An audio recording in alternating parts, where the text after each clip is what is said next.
Yes, hello everyone. Welcome. I am here today with a right-wing Hindu kind of activist, or at least thought thinker. Your name is Naresh. What is your last name? No, but my last name is my full name's Narish Kalia, and I'm not an activist. You're just a Kalia, thinker. Kalia, Narish Kalia. So you're a thinker, and you talked to my friend Claire Call, and the reason I invited you on the show is because when you were talking to Claire Caw, so basically Claire Caw says that if you take the laws of the Quran and you minus God and you just have these secular, enforceable laws from the Quran, and you don't believe in heaven or hell, and if you just apply these to society, that you would get an improvement. And to a certain degree, you agree with her. Now, another premise of hers is that another, kind of good way to improve society is through the Noahide laws, and you at least have some affection for those Noahide laws. And the reason that so many Hindus do that, I'm finding, is that they totally reject the idea that they are idol worshippers. And I feel as though they have absorbed the argument from the Jews. Basically, they don't want to be idol worshippers. Now, at first, I thought this was a mistake and it was just about um, wanting to fit in. And so basically, well, we're not idol worshippers and we fit in with all the other religions and things like that. But it actually might go a lot deeper than that because, as I learned when I was a Hindu for 10 years, most Hindus do consider themselves monotheists or at least soft polytheists. And you were telling me that they actually don't believe that God takes shape. An avatar or an idol is not God in physical form. Is that correct? That's correct. Okay, so can you explain how? So okay, Christianity is considered idolatry because Jesus is said to be fully God and fully man at the same time. So God meets flesh, and so therefore it's idolatry. But you say an avatar is different than that. An avatar is not God meets man in flesh. Yep, that's correct. What is it? Okay. I think the easiest way to start this is obviously you've been a Hindu for 10 years, so you'll understand where I'm coming from. Okay, the Hindu god creator is Brahman, the ultimate reality. And the way we describe the ultimate reality in Hinduism is by the words Alak Niranjan. Alak Niranjan is the description of God in Hinduism currently, and it's also exactly the same words to describe God in Sikhism. The meanings of the word Alak Niranjan is first, Alak means the one who can't be perceived. Niranjan means the one who is colourless. So this is the foundation of Hinduism. Hinduism's monotheism. God is Brahma. He is the ultimate reality. It is the one that cannot be perceived, the one who is colourless. And that is the beginning point of the entire Hindu theological process. So right, and this is like a universal principle, and Yes. It can't be broken. This fundamentally cannot be broken in any next steps that we go. We have to agree that this is the Hindu description of the ultimate reality, which they call Brahma, and they describe it as Alaknaranjan, which means totally cannot be perceived, without form, beyond human comprehension. If we agree with that, then I can explain the next parts of your question. okay, and it's not reducible. It doesn't reduce down to further parts. It's like That is it. You know, that is the law or the principle, the fundamental beginning that we start with. God is something that we cannot perceive, and we say it's beyond. It's not. It's colourless because obviously within our senses we only perceive colour, so it's beyond human comprehension. so. So Mhm. Go ahead. If we start with that, agreement, well, okay, that is Hinduism from where I'm coming from, then I can move to the next steps. Well, before you move to the next steps, just tell me that um, the many gods that seem to appear are really just part of that form, right? They're not No, separate and distinct gods. no, they're not even gods at all.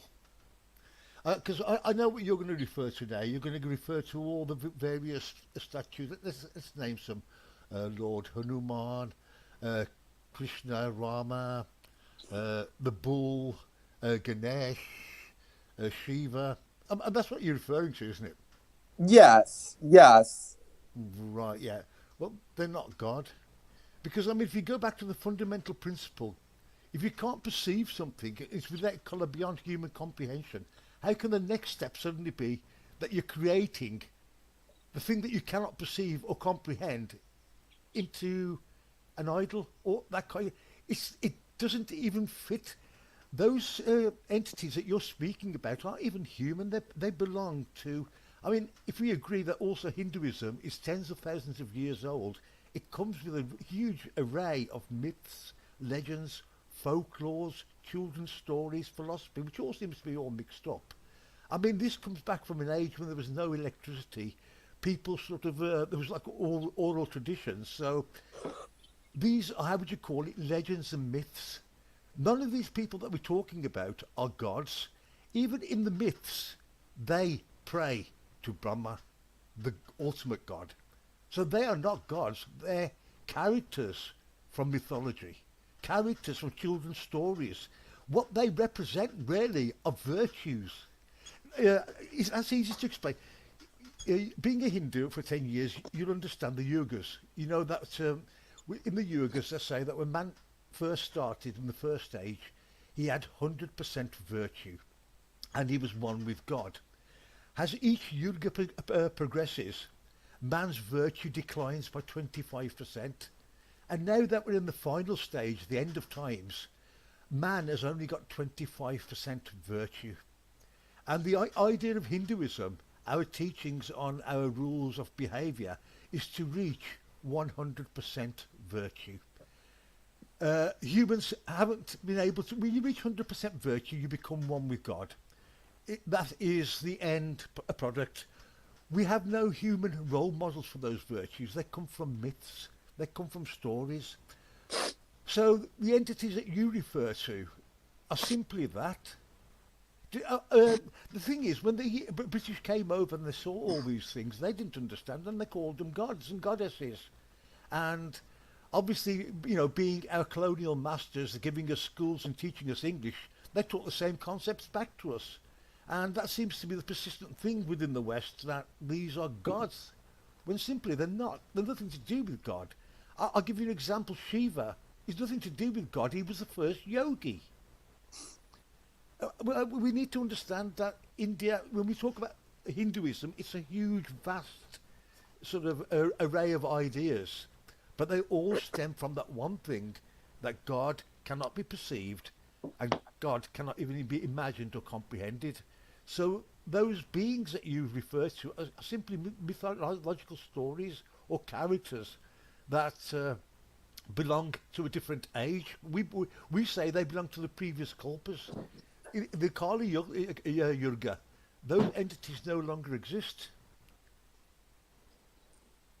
Okay, I'm a little confused because when I was a Hindu, we talked about Nirguna Brahman and I think Surguna Brahman. So one is Brahman with forms and one is without form. I mean, that's what I was always told, that there's God with no form and then there's God with form. But if we had that, it breaks the fundamental. I mean, the thing is, this is the word we use. So I mean, we can't have that one rule that God can't be perceived if suddenly we're perceiving God. Because then we might as well remove that rule completely and say, well, this is God. It just, this is the huge confusion the West has with our ideology. They think all of our myths and our legends and our children's stories are actually what we believe is God. The entire thing with Hinduism, as you know, is there's only one God, and we have a path to follow. And that path is the end product of that path is our dharma, our actions. to become virtuous. If we become virtuous and reach 100% virtue, when we die, we go to that paradise, or what Hindus call moksha. This is what all this is about, is these things that you call gods were really representations of virtue. The paths. I mean, idols. We don't even have the word idols. We have the word murti and pratima. And obviously you're familiar with that because you mentioned murtis in a previous conversation. A pratima or a murti does not mean it's God. If you go back to Sanskrit, both means material expression. Murti actually means giving material expression to the spirit, which is, a representation of a particular virtue.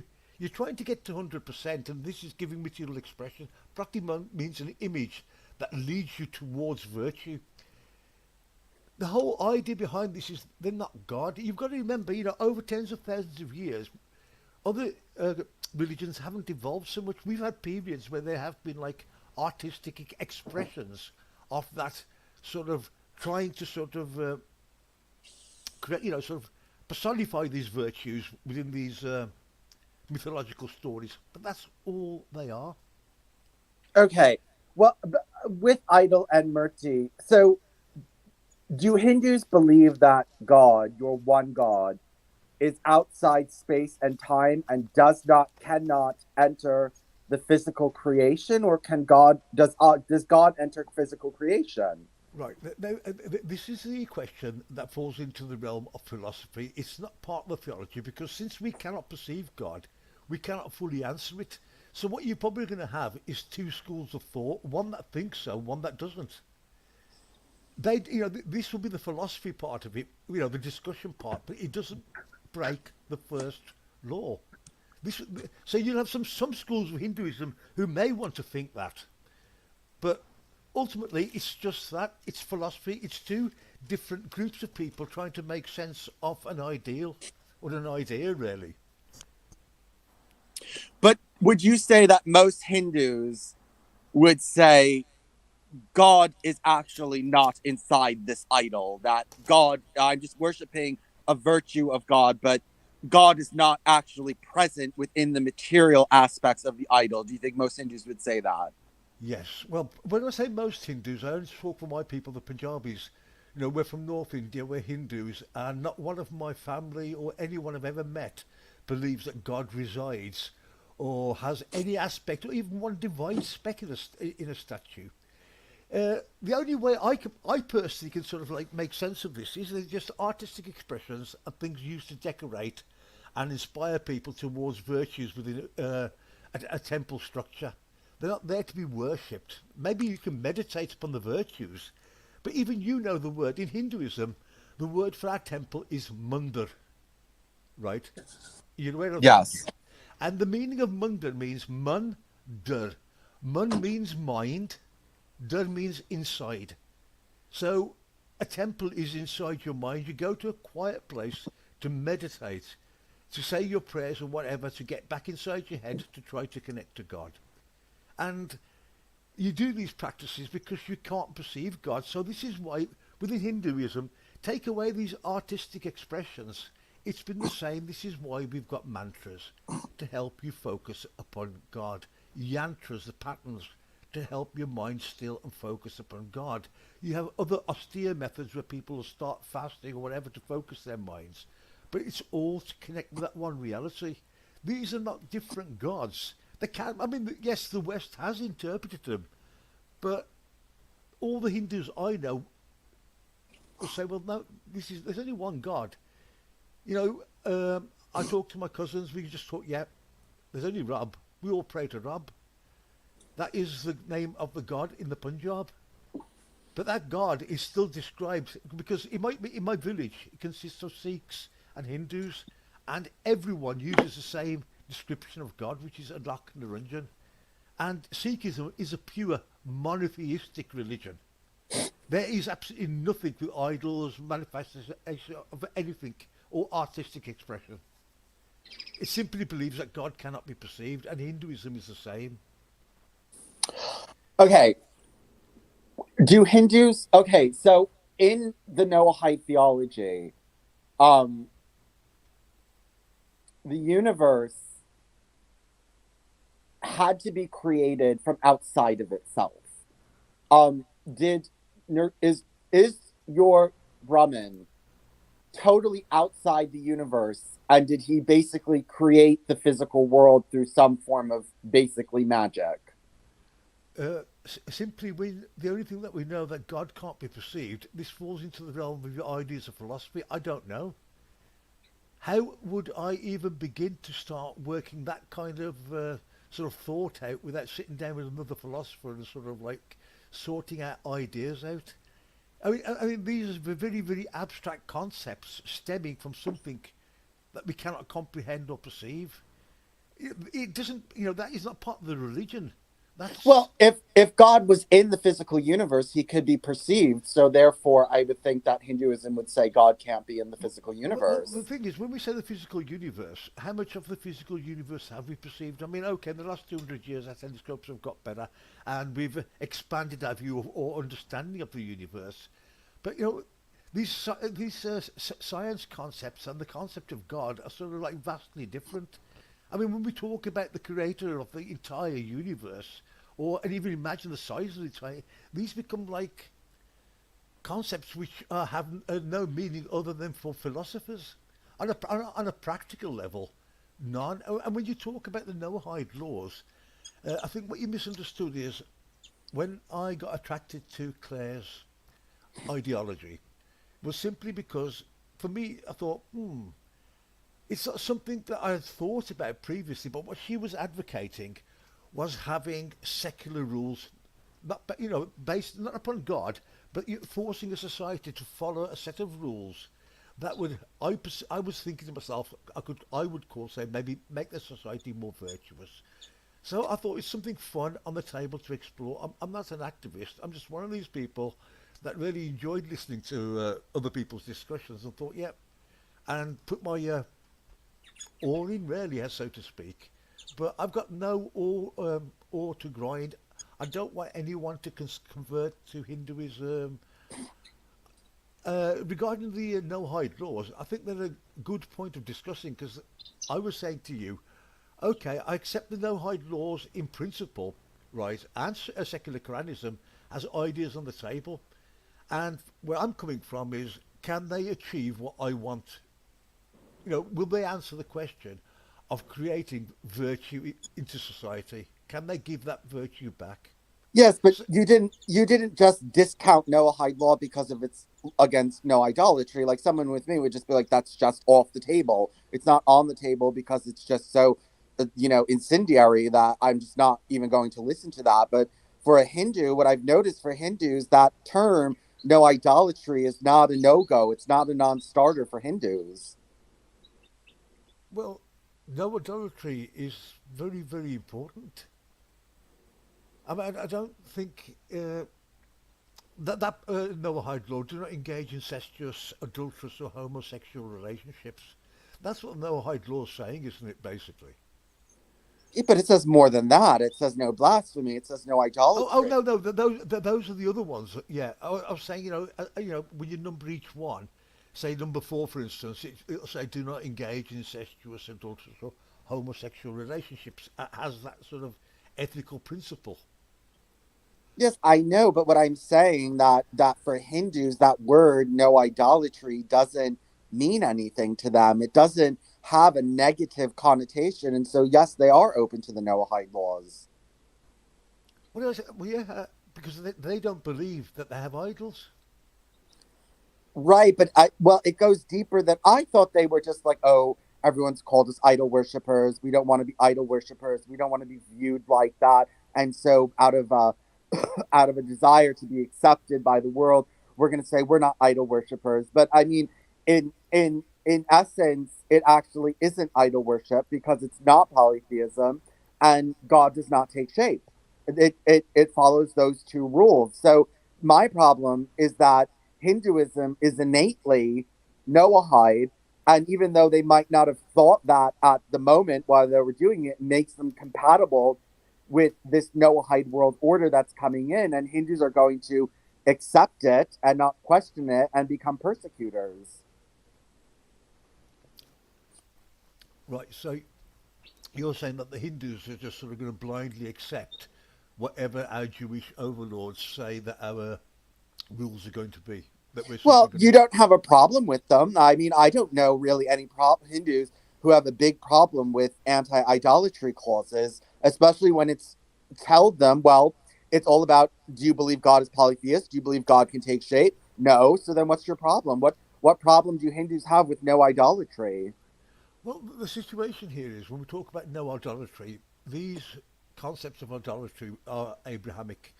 Obviously, it was the Abrahamic prophets that came down and says, "Don't commit idolatry." So, if you sort of do your research, you'll find that all these pre sort of Abrahamic tribes were sort of doing all manner of practices, including killing their firstborn and worshipping a variety of gods. So I suppose when they started thinking about, banning idolatry, I don't think they had Hindus in mind. So they're banning Well, idolatry. they had all look, they had all but okay, let's get down to it that okay, idolatry, okay, there's the definition of idolatry is very deep in that they did have Hindus in mind. In that right now the Jews are not going to the Hindus; they're going to the Hindus and saying, "Okay, you don't believe in polytheism and you don't believe God can take shape, so you're not idol worshippers. So we were never thinking of you." But they're being deceptive because idolatry includes inventing your own holidays. All those holidays that Hindus celebrate are idolatrous. Noahides are not supposed to have any kind of celebration of their own. So they did think of Hinduism at that point because they don't want you celebrating your festivals, and they don't want you practicing astrology, even if you don't believe that the planet is actually God. Even if you just believe the planet is dead matter, they still don't want you practicing astrology. That's still idolatry. So the idea that they weren't thinking of Hindus is not correct. First of all, me entertaining the idea of secular Quranism or no-hide laws is not representative of how, say, the other Hindus may think. But I don't think that Hinduism is going to fully lie over and accept that the no-hide laws sort of overrides what our teachings on morality, virtue already exist. If they go against what we believe in, which is trying to achieve the highest virtue, well then no, they will not be accepted. And even now, I saw through one of your blog posts, it was only a brief passing, so I didn't get a full chance to read it, where some church or temple in India sort of signs, some declaration with a rabbi, saying that they had accepted the Noahide laws.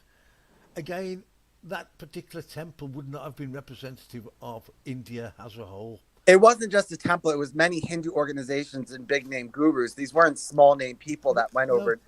So what actually, it's, if you want to see the whole document, it's at half, HAF, half, not HALF, half, I've got it no, bookmarked. I've got it half, bookmarked. no, half noahidewatch.blogspot.com. And on there, it shows that it's called half because it's the Hindu American Foundation, which is the largest Hindu advocacy group in America, the most famous. Nobody's bigger than them. They went over inside that declaration, so they were signing for the on effect of the vast majority of American Hindus that yes, they accept the Noahide laws and monotheism, and that they sat there and listened to the rabbi tell them, now, you do have other things that you do that are idolatry, and we need to talk about that, and we need to discuss that, and they were open to that. Well, the situation here is we've got different NGOs, different outside organisations, each with their interests trying to come into India and trying to corrupt our society. It's been going on for a long time. So I can understand where you're coming from when you think about the Indians maybe just lying down and accepting it. But I think a lot of these people are paid off. When you start to get to the normal villages and other Hindus, they're not going to compromise what their belief in a system is or adopt anything else. They're going to stick to Hinduism, and if it adds to the path, they will fully embrace it. If it detracts from the path, they will reject it. Well, the thing is, it's not going. Look, they're very clever in the way that they're going to present this. The Jews are not going into the villages and saying, "Drop your astrology right now." They're not. They're going into the villages and saying, "You're monotheists. You don't believe God takes shape. We can all work together." This is going to be a generational long plan of. They're not going in and scaring the No, Hindus. but Vincent, on that particular point, I mean, you're saying exactly what you're saying is something that I have always been afraid about. I don't exactly see it just as the Noahide laws, but I do see the outside interference of other organisations, a bit like the ones that will come and say, well, you know, you've now got to change this and you've now got to change that as attempts to corrupt my religion. And that's something I will stand against, even though, as you say, I can't do nothing. This is going to happen slowly. 2, 3 generations, you keep selling the same bullshit to any society. You know, they're going to forget the old ways, and they're going to start embracing the new ideas that these new thinkers are sort of giving to them, and totally corrupt the idea of Hinduism and probably bring it online with the way the Jews want them to be. That wasn't how I initially, when I was like coming towards it, I wasn't coming towards it when it was suggested. I thought, oh, that's a good idea. I wonder how that would help my society. The, Well, the, the thing is that most Hindus are not as contemplative as you. I mean, most Hindus are that I talk to, they don't want to hear that there's anything wrong going on here or that this is a trap.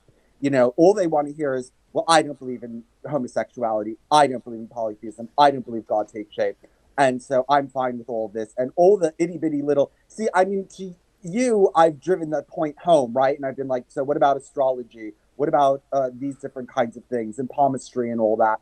And, but most Hindus, there's also, you have to take into consider the alliance that the Hindus have with the Jews, and they don't want to rock that boat. If it came to, going to the Jews and saying, you know what, can you stop evangelizing to our people in the villages and converting them to Noahides? They're not going to do that because they're too desperate for that alliance. And yes, the proof is in the pudding. They're willing to just they look. The Hindu American Foundation was willing to go over there and be told, well, we have to talk about your astrology. We need to discuss this. This is still a problem. And they didn't say, oh, never mind, we want nothing to do with this. They signed the declaration. right. Well, they signed a declaration not on behalf of my people, not on behalf of Well, it the was on Punjab in behalf of North a. India. The thing here is we're talking about them saying, okay, we go along with the idea of whatever rabbis. No, no, the rabbis are not our fucking teachers. I don't care what, they come with the concept and say, do you want to sort of base your society upon these ethical principles? Yeah, I'll consider them.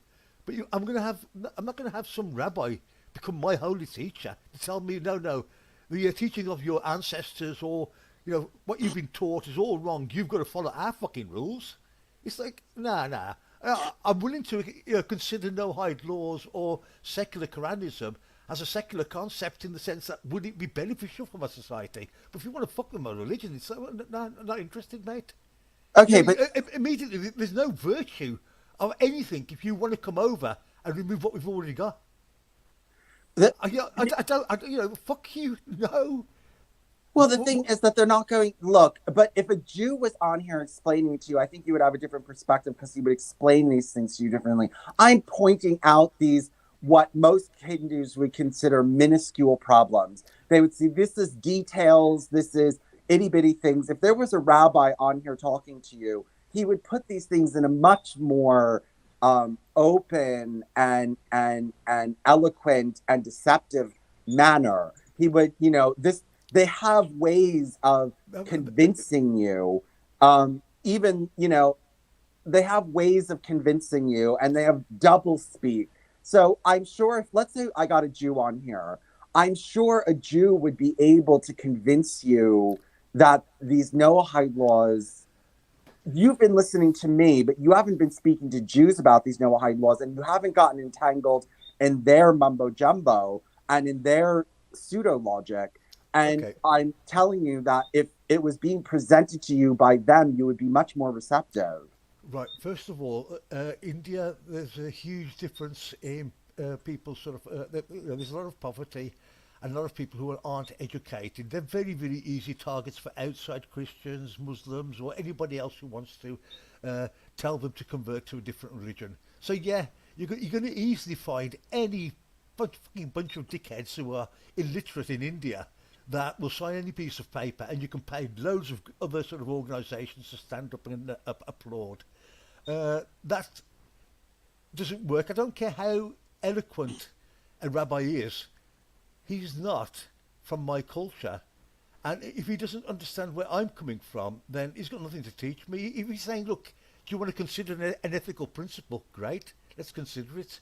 If you want to tell me how I should behave virtuously and I disagree with you, well, who the fuck are you? You're a rabbi. And, at this particular point, let me explain to the rabbi, my belief system says that you originated from Hinduism. Your entire fucking monotheism comes from Hinduism. Don't forget what Moses was taught on Mount Sinai when Moses spoke to God and says, what do I tell the people? Who has commanded me? And God said, tell them, I am who I am. Right, that's Hinduism. If you go back to the Vedic mantras, we have a mantra that says the exact thing when we contemplate God. And it's the exact words, I am. Well, just so you know, the Noahide.org, who is the big United Nations Noahide organization, they put out a paper saying that what happened was the Jews didn't come out of India, that some Jews from wherever they were from went to India, started the Vedic religion, which was not idolatrous, then left behind the Vedas, and the Hindus corrupted it with idolatry. That's the official Jewish, or at least the Noahide answer to that they're similar because we started the Vedas, but you corrupted them. Well, like I said, I mean, that's a very logical idea for a religion that's supposed to be 3,000 years old, is saying that they're the originators of an ancient civilization tens of thousands of years old. So that makes a lot of sense. So if a rabbi is going to start with that kind of logic, I'm really going to be taking everything he, no matter how sweetly he says it, it'll be bullshit. No matter how you want to say that the Aryans gave us the Vedic knowledge, that we were the backward. I don't care what you think. I don't think that way. My culture's never taught me to believe that. I don't believe it. I have complete, how would you call it, pride in my religious belief. Okay, well, this doesn't, you're, okay, but what you're saying, I understand that you're saying, okay, well, now I better understand these Noahide laws, and, I have a better understanding of them, so maybe I'm not as in tune with them as I thought I was, but the vast majority of Hindus are. When I was a Hindu, I tried warning everyone about these Noahide laws. Everyone told me to shut up and that they were compatible with Hinduism, and that I was just an anti-Semite and I was anti-Hindu, trying to cause problems between Hindus and Jews and blah blah blah blah blah blah. No. And this is the mainstream response to the Noahide laws. They're good, and if you're against them, you're anti-India because you're trying to break away India from Israel and trying to isolate India. No, Vincent, what you were saying, right, which is completely different, is saying if you take the Jews' words, right, and adopt these, how do you call it, these simple innocuous laws, as part of your ethical principles, what you're saying is that's the back door in by which they're going to then start to sort of attack and change our religion from within. It's like what you're saying is once you take on board in any shape or form and start considering these Noahide laws in their bare basics, it's going to open the door where they're going to come in and they're going to corrupt and change my religion. That's what you're saying, isn't it, basically? That's the warning. Well, yes, and they do admit that themselves, and not in the same language that I do, in a much more soft way. But yes, they do. I'm going to write on that. I'm going to write it.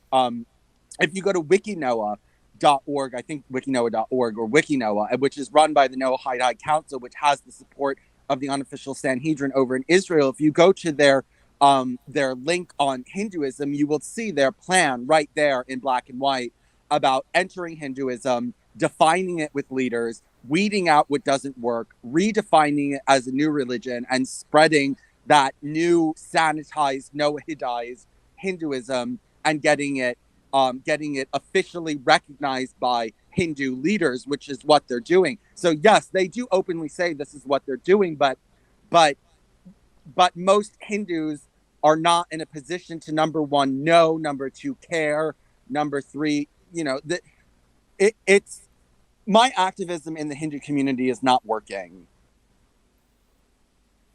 Uh,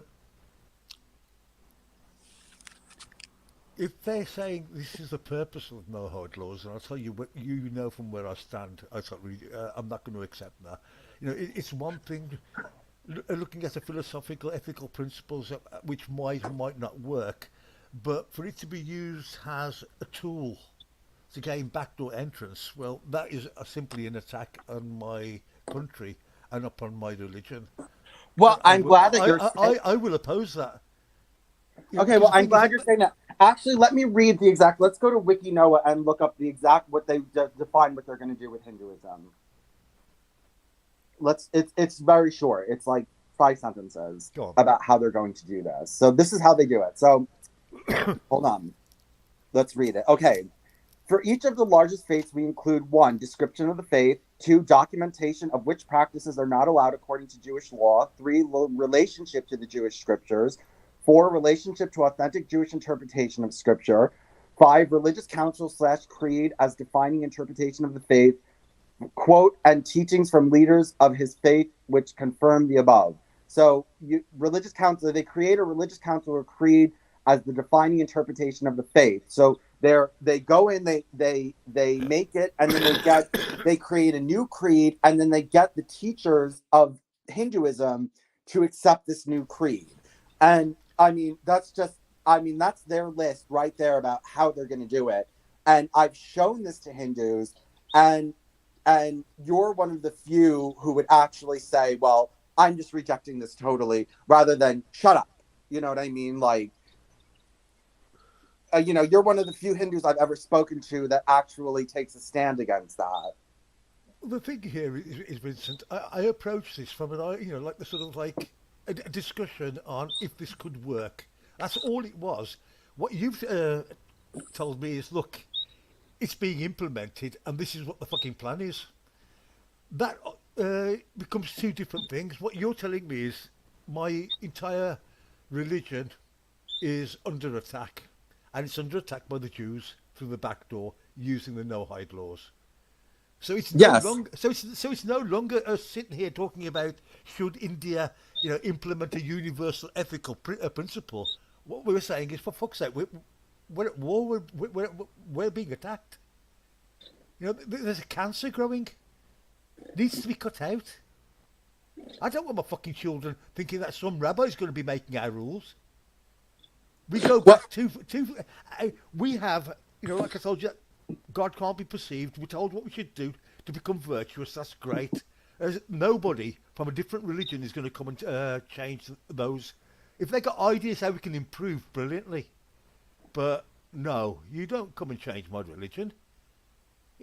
No fucking way. Yeah, well, if you look at those documents on the half Noahide watch.blogspot.com, if you go down to Shatuf, so Shatuf is soft polytheism, like the Trinity. So, and what they said, they do tell you right there in the wording that the Hindu understanding, they said, well, we're going to accept you for the time being, but your understanding is subpar. It's a lower form of religiosity that you have, and even if we allow you to sit in that, you're going to have to admit you're at a lower state than we are. Yep, I think you're quite right in your assessment. The problem here is, Vincent, there's one thing that we haven't discussed here about the general trait of Indians back in India. They're all fucking Anglophiles. As far as they're concerned, they love the white people. The West is the best, as they would fucking consider it. They want to aspire to that kind of sort of values. So maybe they're just blindly following because they're sheep. But you're going to find that there's going to be other people that aren't like them, that are more sort of conservative. People still want to retain our own identity. We have a completely different view of history, different view of everything. That's uniquely ours. if Hindu sellouts want to go to America and want to go to the West and sort of sell their fucking arses because, as far as they're concerned, they're going to fit in. Well, that doesn't really. I don't really care about those. They're not Indians in my sense. They've sold out. You might also call them Gentiles. Yeah, let them be happy to live under the Noahide laws that the Jews give in Jewish territory, but not in India. So if an Indian wants to allow the Jews to do that, then they do it elsewhere, not in my country. Well, they are doing this. So there's between 7,000 and 70,000 converts to the Noahide religion in India right now. And I have, like, there's never going to be protests. Like, okay, Hindus get irate and actually call the police about like mass Christian conversions. I've seen that where they try to get them taken down. There's communal harmony laws or whatever. They're very much against Christian conversion, but there is going to be no.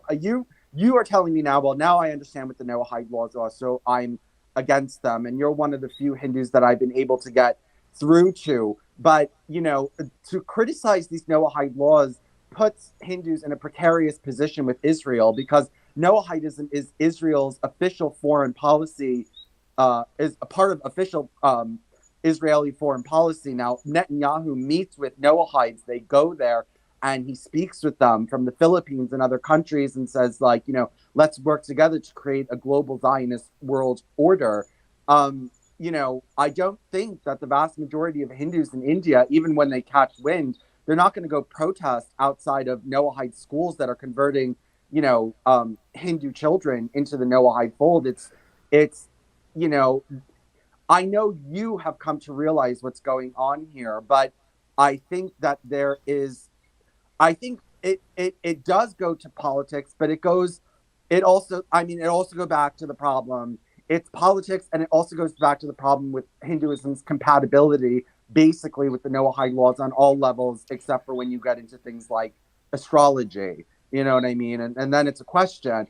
But the thing is that Hinduism was declared Noahide in theology, but not in practice. In theology it is, but not in practice. And so, but it's that mix. But yes, I think that if I went to India and I pointed out and I said, here's a school and here's hundreds of children being converted and here's what they're being taught.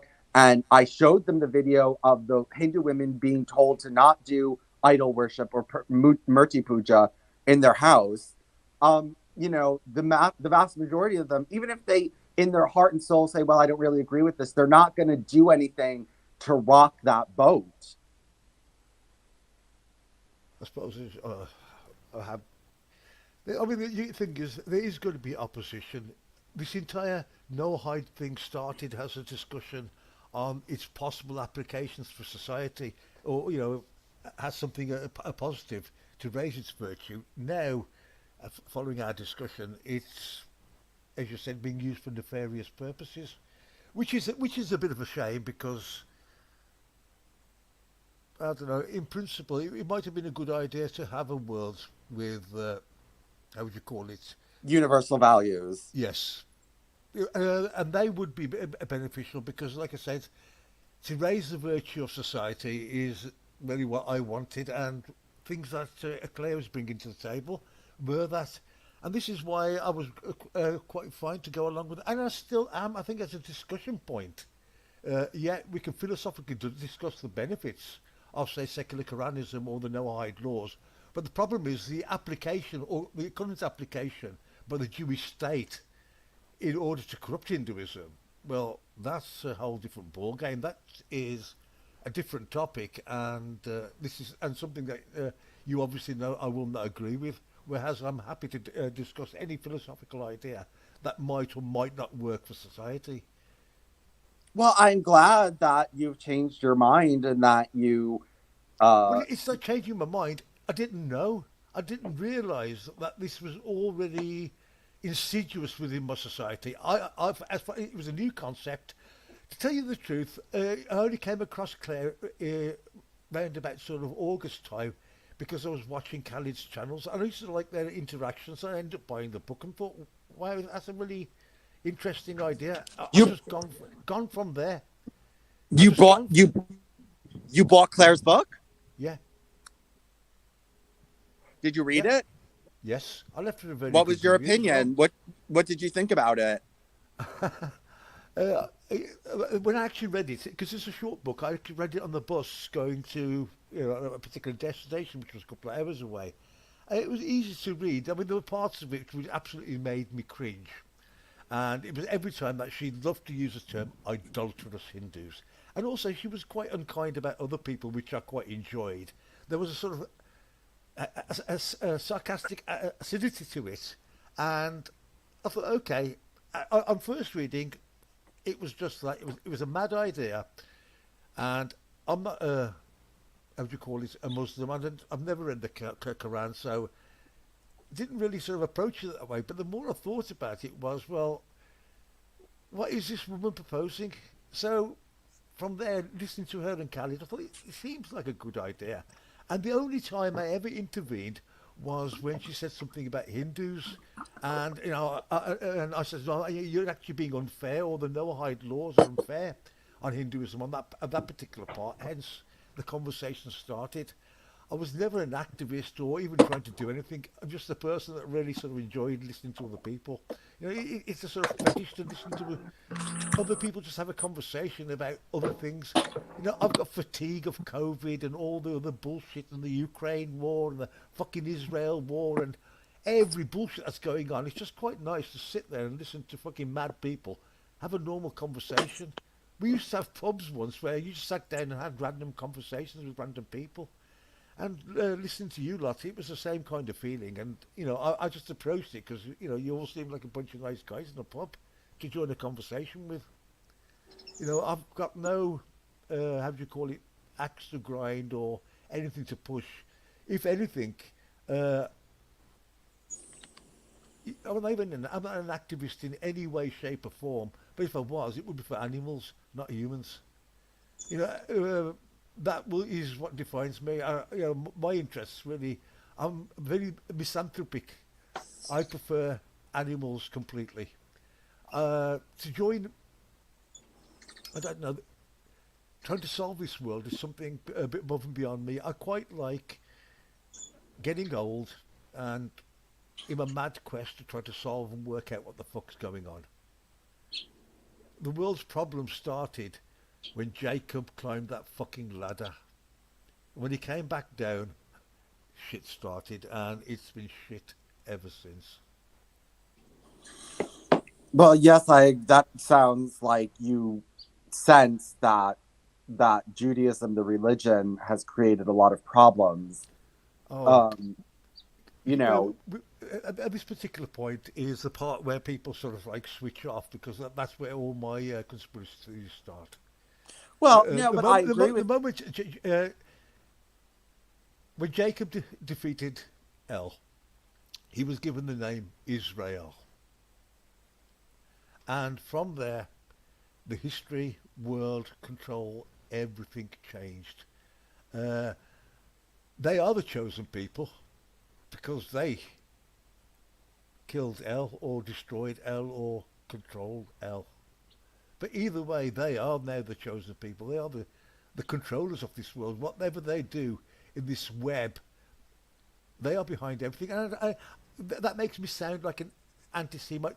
Hence, I'm going back to the sort of like Jacob analogy as the start of the world's problems. I don't lay them at any ethnic group's feet, but we have controllers. Controllers that have been in control for a fucking long time. Our history is being altered. We're all being lied to, and we're all being put into various divisions. And as far as I'm concerned, these controllers know that cattle are quite easy when they're all divided. They don't want us all together. They don't want us to be thinking differently. We are just fodder. We are in the Kali age. Well, now what the thing is that they've divided us, but now they're coming in with the unity, right? They're coming in with the solution that's going to bring us all together under one ilk. Like there's this, I'm horrified. I predicted this would happen, and now I have the proof. I said that once the Noahide laws start taking control of India, that Uh, Hindus and Muslims will unite because now they're both Noahides. There's this Twitter account called Noahide Hindu, and he's very Hindu nationalist and Hindu, but he like sees Islam as like an ally against the LGBTQ cult, and you know what I mean, like working with them in order to install these kinds of values and Bruno, things like that. So Vincent, just 1 second. I need to put a log on the fire.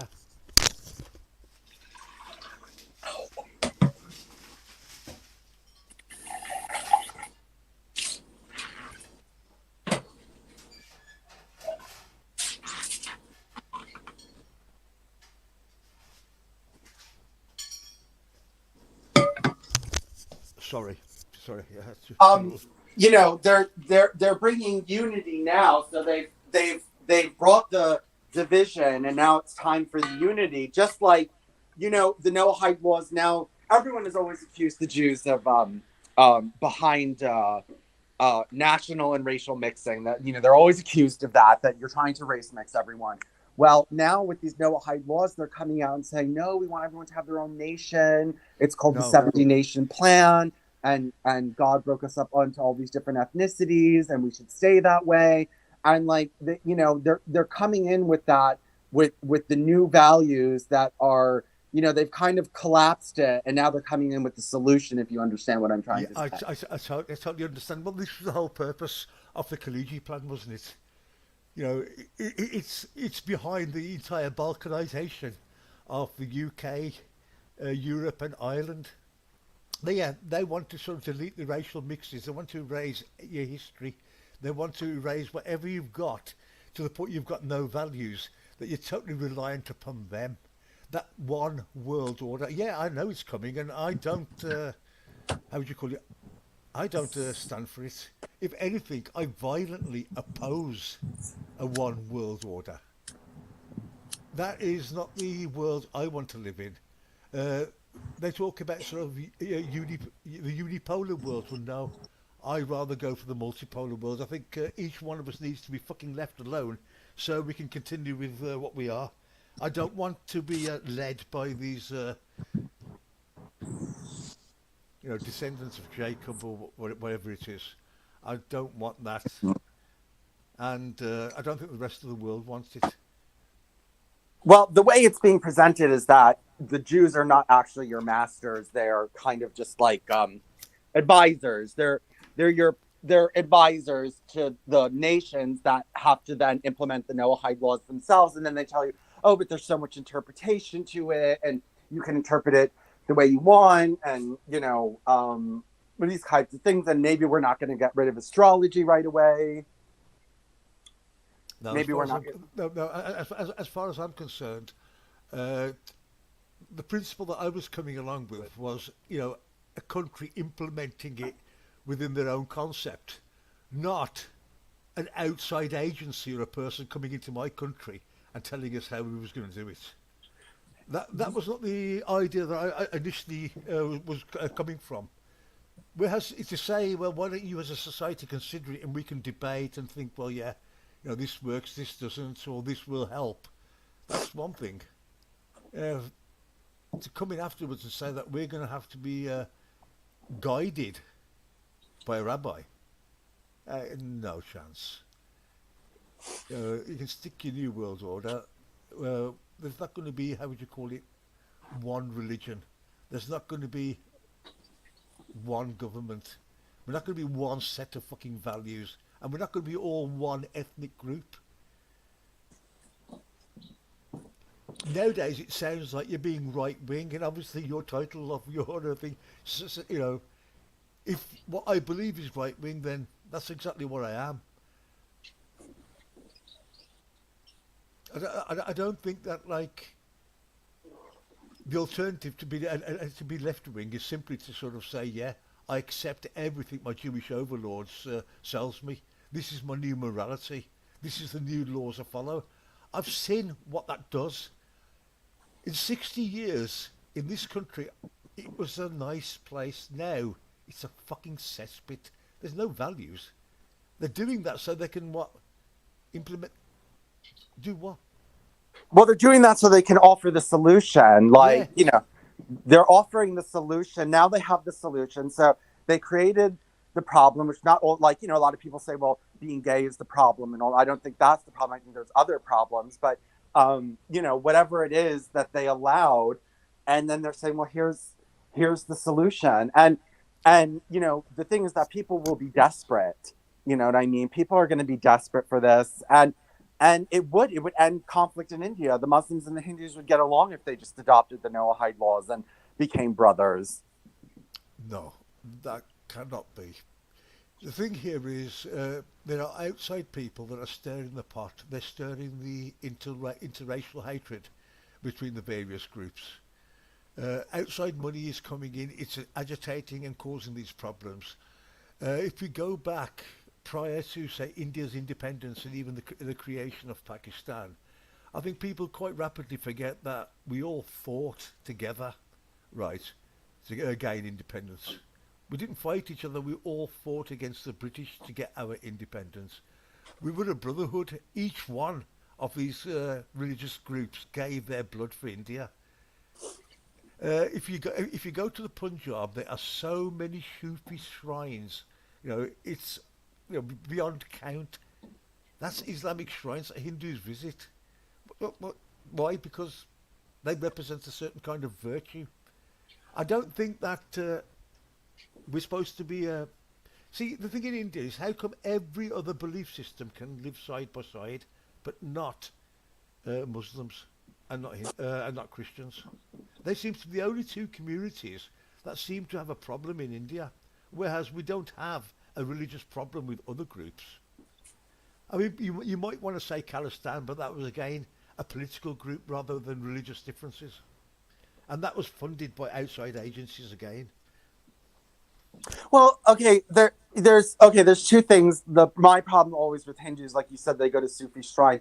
My problem with Hindus was that they're always so open; they just go everywhere and they accept everything, and they'll go pray in a mosque if they want to, and even though that's not a wholesale acceptance of Islam, it's still a certain degree of acceptance, and I think they're going to do the same things with the Noahide laws, even if they're like, well, not everything is cool, but we can discuss, and you can set up here and teach, and that kind of thing, and maybe we're Vincent, not 100% interested in it all. It's going to be this kind of like fugazi non-resistance is basically, well, that's the official position of the Hindu right now, is non-resistance to the Noahide laws, because it's either not a problem, it's good, or if we do fight these, then Israel's gonna, back against us, so we shouldn't do that.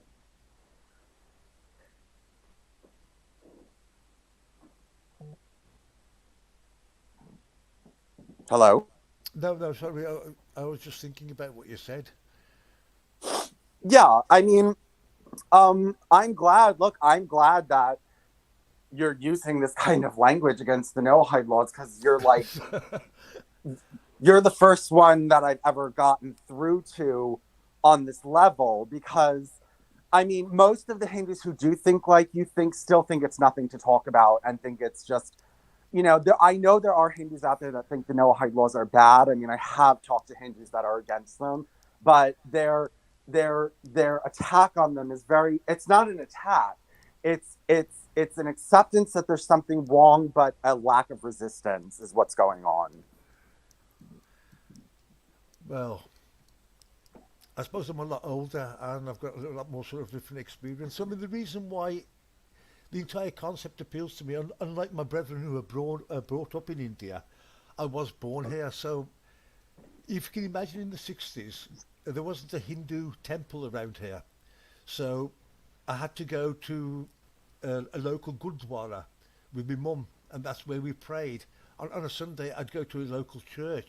So for me, praying in other people's institutions, it didn't really bother me. And being brought up in a Christian society, we already lived under the Ten Commandments, so the Noahide laws didn't seem a huge jump at that time, and they still don't.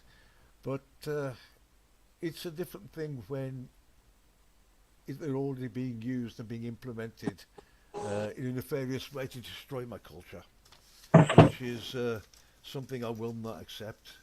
Well, that's good. That's good to hear, and I hope you wake other people up. And you're going to find there's a lot of resistance to this. I mean, I was called, I mean, when I started sending this out, people are like, oh, Vincent's a marked man. He's a dead man. He went against the Jews. Doesn't matter if it's true. Like, you can't do that. We're too politically engaged with these people. You know what I mean? There's lots of, even if they don't accept the Noahide laws, there's too many political entanglements for them to actually like stand up and say, hey, stop coming to India and opening up schools here. You know what I mean? Like, it, it's they're too politically, even the ones who do see a problem are too politically entangled with Israel to actually get out of this.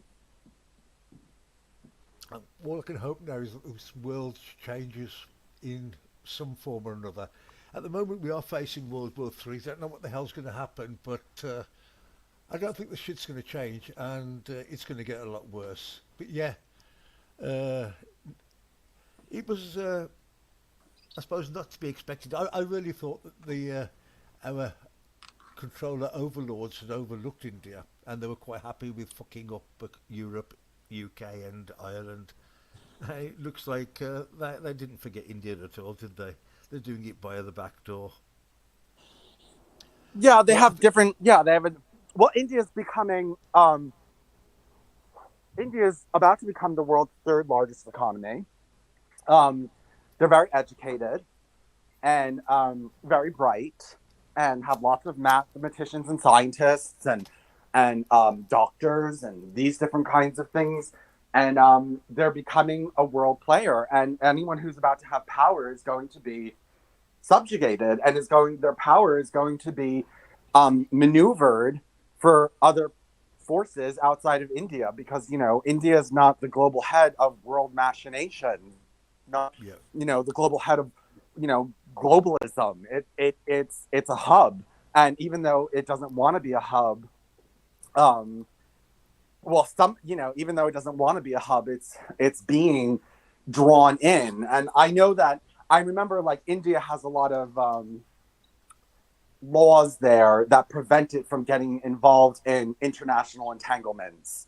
And I know that they don't like to like declare war outside of India and like foreign lands, because they don't want to be involved in like this, what's going on in the West, and they don't want to get sucked into this problem. But are they going to be able to do that? Are they going to be able to stand firm and say, no, we're going to be singled out, and our economy and our people are not going to be hijacked? And I don't have faith that they're going to be able to pull that off. I'm quite worried at the moment because India's got its elections next year, and the current Prime Minister Narendra Modi is the leader of the BJP party, which is a nationalistic party. And I think as long as he gains more power or stays in power, that we might stand a chance. If next year Congress get in, then uh, what you're saying is going to happen a fuck of a lot faster. I can tell you that now. Well, I don't necessarily. I think the BJP and the right wing Hindus are also part of the problem, because, um, well, Modi has a very close tie with Netanyahu, and the right wing Hindus want that close tie with Israel. They're the ones who promote. All the leftists and the Muslims in India are anti-Israel. It's the Hindus in India that are upholding this pro-Israel stance in the country. I mean, like I said, I mean, I'm not that full familiarity with the exact sort of like nature of India's relationship, or the BJP party's relationship. Yeah, I know they're close, but like I said, all I can hope is that it's not Congress who gets in, because if it is, then you saying that the rabbis are going to do it over 2 generations, they won't need to. If the Congress party gets into India, they'll get it all done within 1 generation. You know, that's how bad the situation is going to be. I can only hope that India remains a nationalist, as a nationalist government that wants to preserve its identity and its religion. I Well, know that we've changed our name. I mean, India's changed its name to Bharat. So, it did yeah, officially. I think so. I remember my wife telling me, she was jumping up and down saying, look, India's now saying that the name India is the one that was given to us by our colonial masters, and that really the real name of India is Bharat. which is where our book Mahabharat comes from. So that was. I mean, Google it, Vincent. No, I know Bharat was, but they always like to call it Bharat. But the I think problem it's with been the right. officially adapted. I think it has a few months ago. Hold on, let me just look it up quickly. Because for me, I was, when my wife told me, I was thinking, yeah, that's a very positive thing. Let's say. Okay, it says no, it has not officially changed its name. However, Prime Minister Narendra Modi's government has replaced India with the Sanskrit word Bharat in dinner invitations sent to groups in the 20 summit. So the government on its official paperwork is using the name Bharat. Right, so the government's using it, but it's not been officially known. Okay, got you. Yeah. Well, it's a But small step. but okay, there's also a difference between right-wing Hindus in India and right-wing Hindus in the USA. And the right-wing Hindus in the USA are desperately Zionist and are changing our national politics, to be more favorable to Israel, and and also to they're also involved in that negation of any, because it is the Noahide laws. I've been doing this for 10 years. When I first started, nobody had heard of them. Now people have heard of them. And in America, amongst Christians, there's an agitation against it. And the right wing Hindus in America are saying, oh, it's QAnon. It doesn't exist. It's nonsense. You know who Ram Banerjee is? Who? Ram Banerjee he's in Canada. He's not a US Hindu, Yeah, but go he's on. a Canadian right wing Hindu. And, he says that the Noahide laws are QAnon, and to believe in that is like believing in US UFOs and stuff. The right wing Hindus in America or Canada, all I can turn around and say they're not representative of, say, people like me, the working class Hindu right wing people. These people are bought and paid for. They're Jewish lapdogs. They do what their Jewish overlords tell them to do. It's same with Republicans or the Democrats. It's all controlled by the deep state, and it's they who pull the strings. The different cheeks of the same arse. And, no matter whether you've got a Hindu Democrat or a Republican Democrat, they answer to the same masters. They're not there to represent India or our values. They do what they're told. They're bought and paid for. The only thing that the Indian is, they may have been born Indian and claim, yeah, I still follow India, for instance. They're fuck all to do it with anything like us. Look at Rishi fucking Sunak. A fucking wishy-washy arsehole. Yeah, he's a Hindu. Doesn't represent any Hindu I know. I don't. What are his positions? What is he like? Because I haven't done much research on him. He's he does what he's told. The same people that I mean, he's not been voted in. Who he was like catapulted into that position. Nobody's voted him in. He was placed there by the people, by the powers that control Britain. Britain doesn't. Britain is not. Well, yeah, you can call it the 51st state of America, but the same people that control America control Britain. It's the same powers to be. Whatever Uncle Sam wants, Britain does, without question. Everything that Britain's existence is reliant upon America. Yes, well, I know uh, Rishi Sunak. He's Zionist or no? I have no idea. He claims to be a pure Hindu, and you see him, with his photo shoots at various Hindu festivals, claiming to be a Hindu, but he doesn't display any Hindu other virtues, like compassion or caring about anyone else other than his fucking self.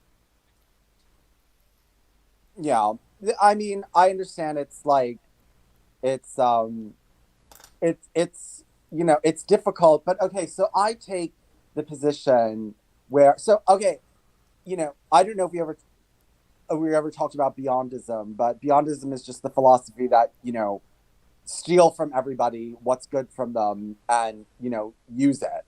And what was the point? Why did I try? Oh, that I've stolen from Jews and their ideas. And if you ever read a book called You Gentiles by Maurice Samuel, And basically, he said if you want to defeat an enemy, you cannot make allowances for some people in that group that aren't doing the wrong thing.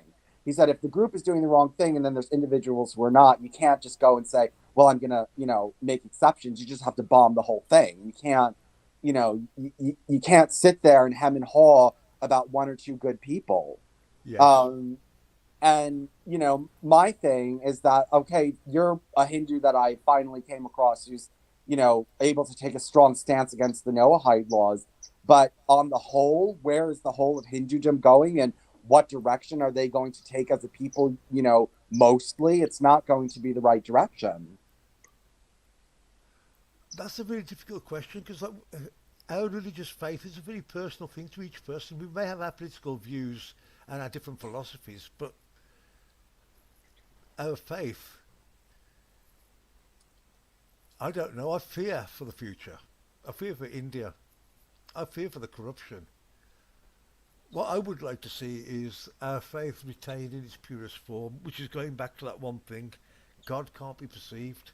The only way we can reach God is by our actions, and those actions are defined as virtues, as moral qualities that we must attain, and they take a lifetime to attain.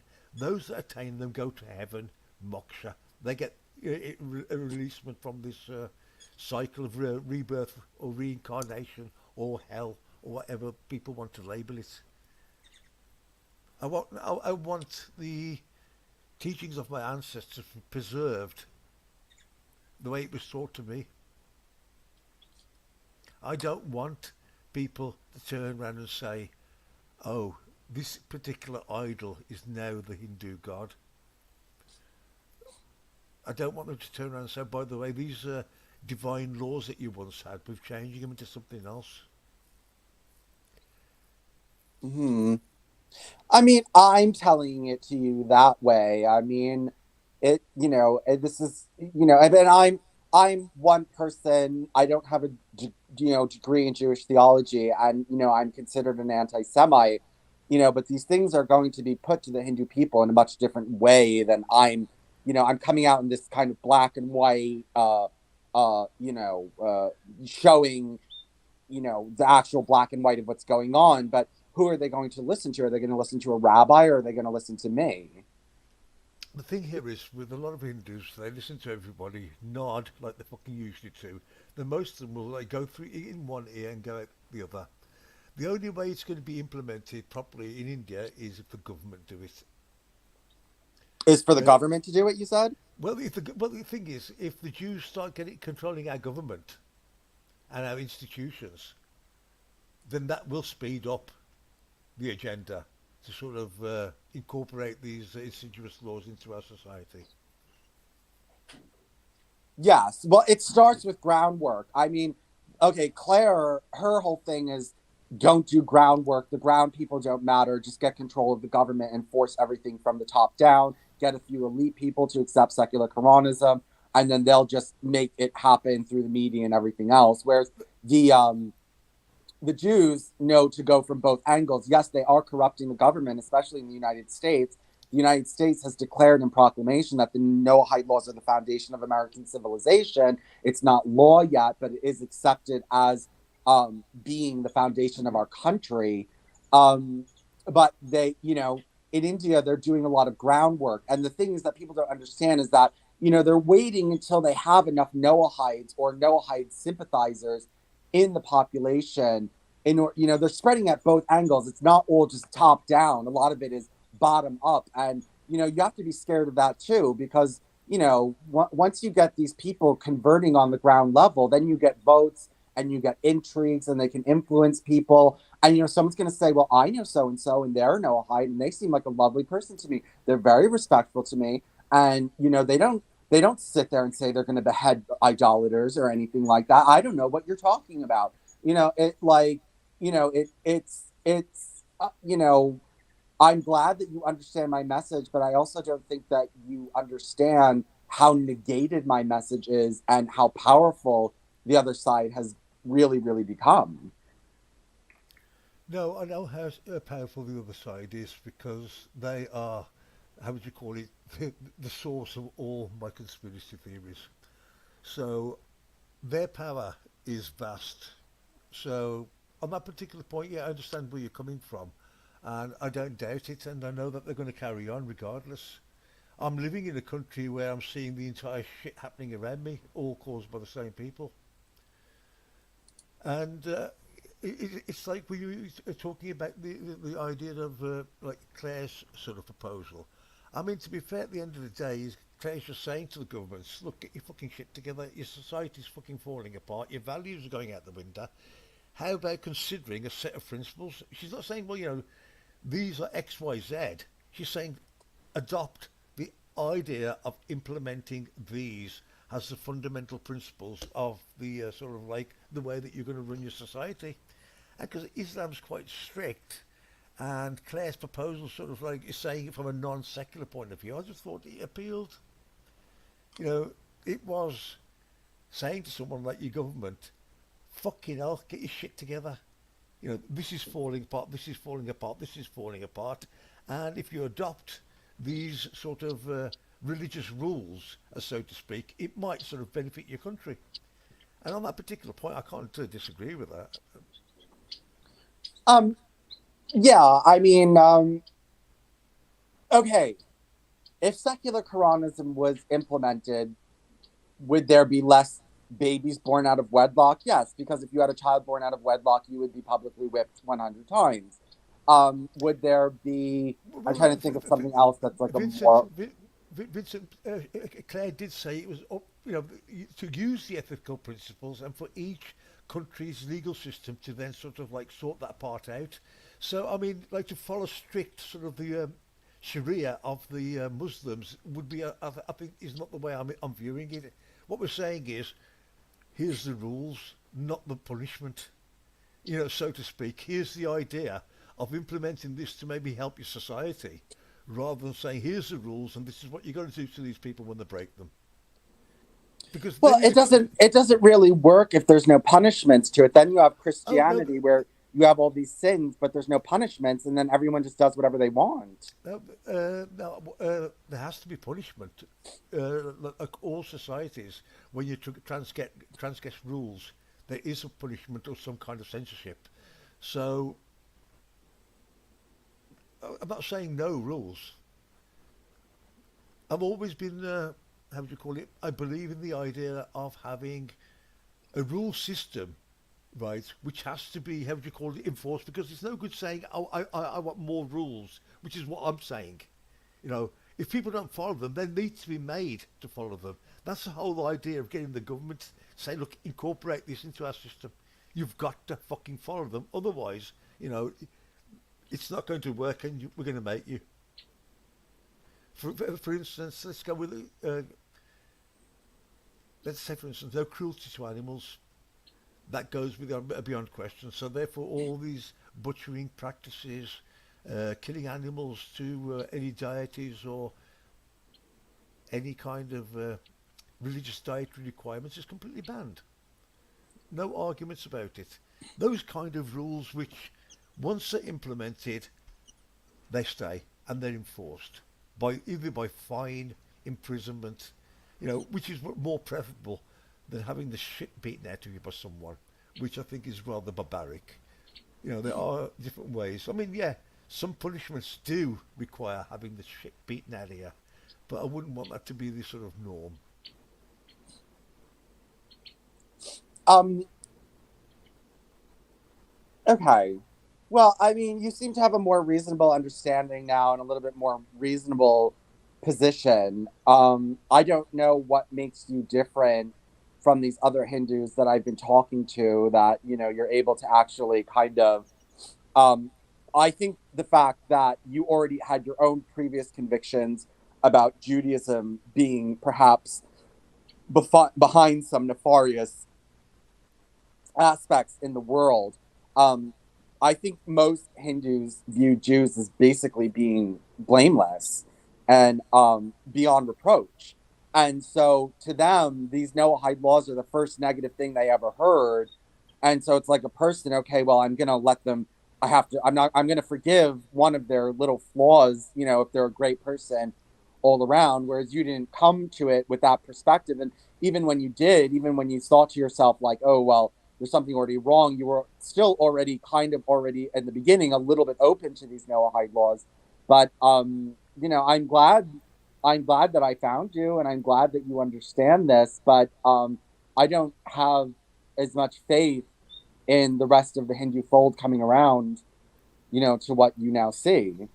Well, the thing is, you're meeting one of the Hindus, you're meeting them in America, right? And a lot of them may not be totally representative of, say, the hardcore Hindus in other parts of the world. I mean, there are some of them that no nonsense.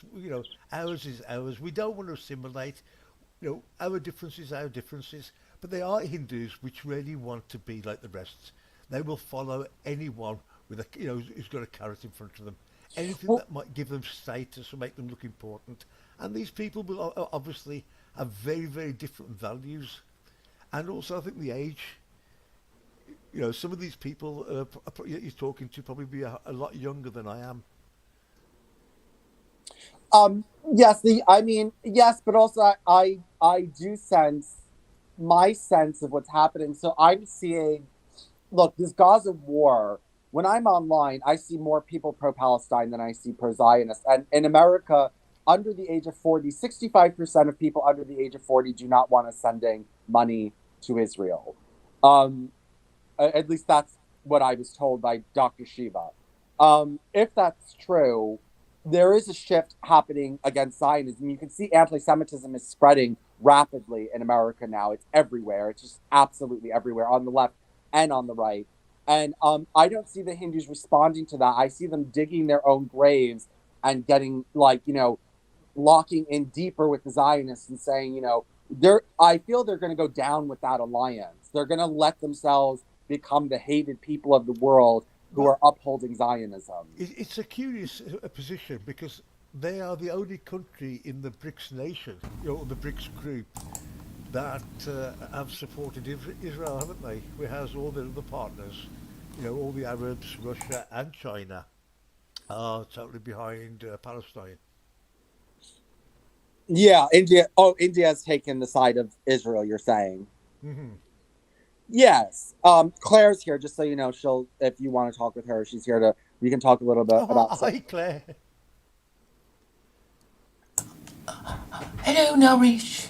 Hello, Um, hi. I'm just going to stream this on my channel as well. So that's what I'm going to do. Very interesting chat between the two of you. Yes. Well, he kind of came to see that the Noahide laws go a little bit deeper than he realized, and unlike most Hindus, he says that he's not going to tolerate any kind of subversion or anything like that. And this is, at least in my idea, it's a little bit of progress. It's nice to talk to someone who can see through this and who understands it. But I'm also it is one out of, thousands, millions of Hindus who, are going the wrong way. Well, I think the argument can easily be made that rabbinically guided Noahidism is the Gentile being guided by these rabbis who haven't particularly guided their own people very well. So, on its own terms, it isn't really viable. It's like, well, if you're so clever, then why aren't you living in your own theocracy? Well, So, I know we have talked about that, Claire. That is Claire's issue is that Jews don't have any authority to tell anyone to follow the Noahide laws because they don't have a theocracy in Israel. But a theocracy in Israel is not mandatory for the Noahide laws to be implemented outside of Israel. There's no need even for Israel for the Noahide laws come prior to the Sinai covenant. They were given to the people of all times, but actually we're supposed to know them whether the Jews teach it to them, us or not. We're supposed to do this even if the Jews aren't coming to us and saying you have to do this. We're supposed to know it and just basically do them ourselves anyway. but we don't, do we? Well, but your point is moot because it is spreading. So I mean, whether or not you think the rabbis have authority to do this doesn't really matter because they're doing it anyway. Okay, but I know that it is spreading, but the Jews aren't telling the idolaters that they're idolaters, and that is fundamentally dishonest. And And the that worst that's ones what are the Christians, and well they actually really then need let's to be talk told. about that thing, your thing with these rabbis um um Ranking. uh giving the rabbis giving Noahide non-idolatrous status. Why don't we talk about that? Well, they're being dishonest. If they say, oh, Christians, you're okay, oh, Hindus, you're okay, kind of thing. I know David was talking about it. Yes, I know, Naresh, I don't, okay, I'm not saying under secular Quranism there will be no idolatry allowed anywhere and churches will be closed down. I just have to take this very strong position against Christianity to put them on notice that they are the problem, particularly in the West, because the West doesn't have an official moral system that everyone can agree to follow, or can agree is even the moral system. Well, but look, Naresh has already explained that Hinduism is not polytheism and God does not enter the physical form. So Hinduism doesn't have those problems that Christianity has when it comes to the question of idolatry. The only thing that they need to be worried about is things like astrology. And that's not as, look, astrology, if you don't believe the planets are God incarnate, is not as bad as, saying that man became God like in Christianity. So Hinduism has one up. I mean, maybe the rabbis aren't being deceptive when they say Hinduism is not idolatry. Well, I was talking to Luana on Saturday, and she doesn't agree. She's because she's friendly with Christians. She's a Jew who's friendly with Christians, and she doesn't want to call them idolaters, even though privately she thinks they are. And I think this is really the problem. That too many Jews are too friendly with Christians, and it Okay, isn't let's even a focus on. Jewish thing. I asked you about. Let's not talk about Christians today. Let's talk about Hindus. My question was that if Hindus are not polytheists and do not believe God takes shape, then maybe the rabbis aren't being so deceptive. Well, there's many kinds of Hindus, right? So, I'm not okay. I don't really care if they're idolaters or not. Because I'm saying even Jews and Muslims apparently praying correctly can be guilty of idolatry, and they're guilty of idolatry when they show themselves to be to be hypocrites who won't do what their religious beliefs and principles would make them do, and there's plenty of them. I know, but you're So bringing it. You're not answering the question. The fact is that if Naresh is correct, then Hinduism is not idolatry. So then, therefore, they're receptive. They're giving them non-idolatrous status is not fake. It actually is real. Vincent, I'm not really interested. Okay, my particular theory is that the Noahide laws are not for individuals because of this positive commandment to establish a court and legal system. It's for Gentile nations to ask themselves, what is our religion? Is it idolatry and blasphemy? And because how can an individual establish a court and legal system Well, you do if, it. You follow these laws first as individuals, then you spread it amongst other individuals, and then once there's enough individuals in the nation to establish a court, whether through voting it in or violently, then you do it. But no, individuals, even if they're in a non-Noahide nation and there are no courts, are supposed to, one, uphold these laws, and number two, try to establish a court. Okay, but it's okay. I think these laws are being misapplied by rabbis because they're not really sure how to teach it. They don't really want to teach it. They only They want to are, appear. Claire, stop saying that thousands and thousands of rabbis don't want to teach it. They don't tell Christians that they are idolaters and blasphemers. Well, They don't. because they're clever and are not ready to. Okay, I'm just saying that they're dishonest, and I'm prepared to challenge Okay, them, but and that's let's why talk they won't about talk no, to no, no. me. You want to bring it back to Christianity? Let's talk. They're not being dishonest with Hindus, are they? I think Hindus are irrelevant Naresh, what do you think about Hindus being irrelevant? Look, because it's really the strongest, most powerful idolaters that need to be dealt with. India is about to become the world's third largest economy. They're the world's one of the wait, world. wait, They're wait, almost. wait, But wait, it's wait, wait, still a wait. democracy. Let Naresh speak. No, no, no. The thing here is like when I was defending idolatry to you, it was in the classical sense. You know what I mean? The worshipping of statues, believing that a statue is God, that God lives inside this man-made object. Uh, it's, with Claire, I think it goes beyond that because with my discussion with Claire, if I'm quite correct, we agree on the modern idolatry form, which is hidden idolatry, which is now we may not be worshipping idols in that sense, but we might be drifting away to another form of idolatry, which is not so obvious, and that was the aspect of hidden idolatry, like Yes, because it's far more insidious than open yes, idolatry. yes, Yes, and but I've you're missing the point in that Claire is very much does not want to believe that the rabbis are thinking of using Hinduism to spread Noahidism because she doesn't want to think that that's even on the table because it would be too much of a threat to secular Quranism.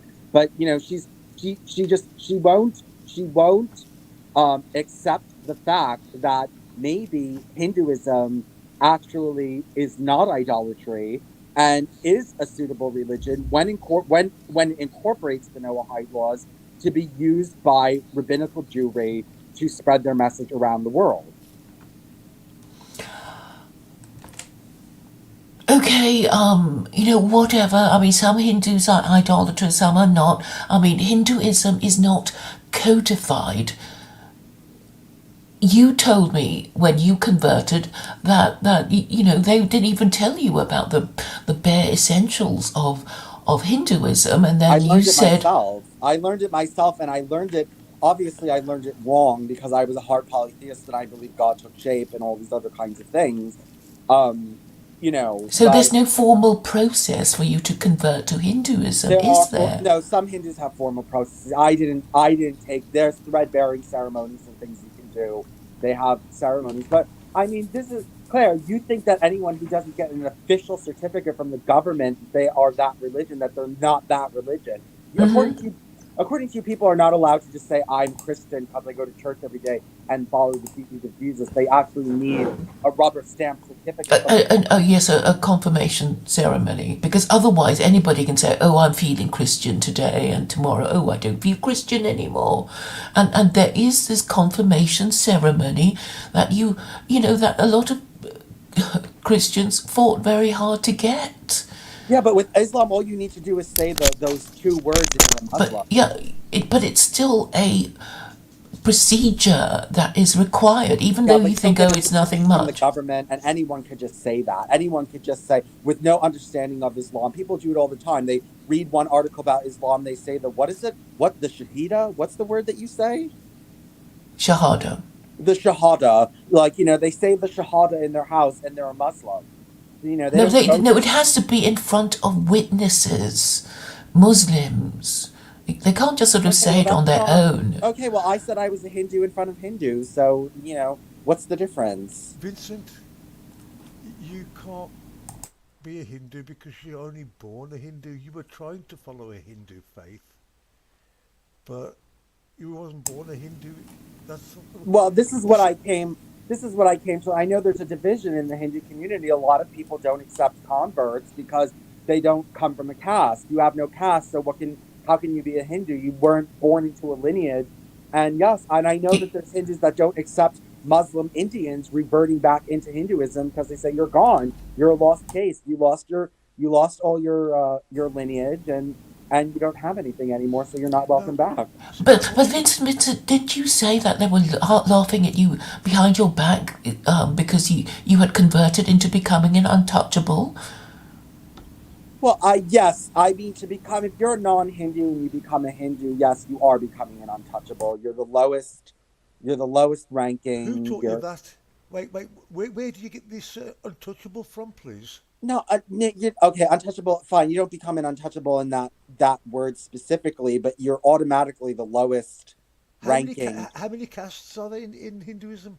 There's a lot, but I mean, Are they? Are they? well, you're talking the difference between Varna and caste. I mean, when Well, people say Varna, there's only four of them, but when they say caste, there's all these different the kinds and sub. caste concept was put onto us by Risley and the British Not government.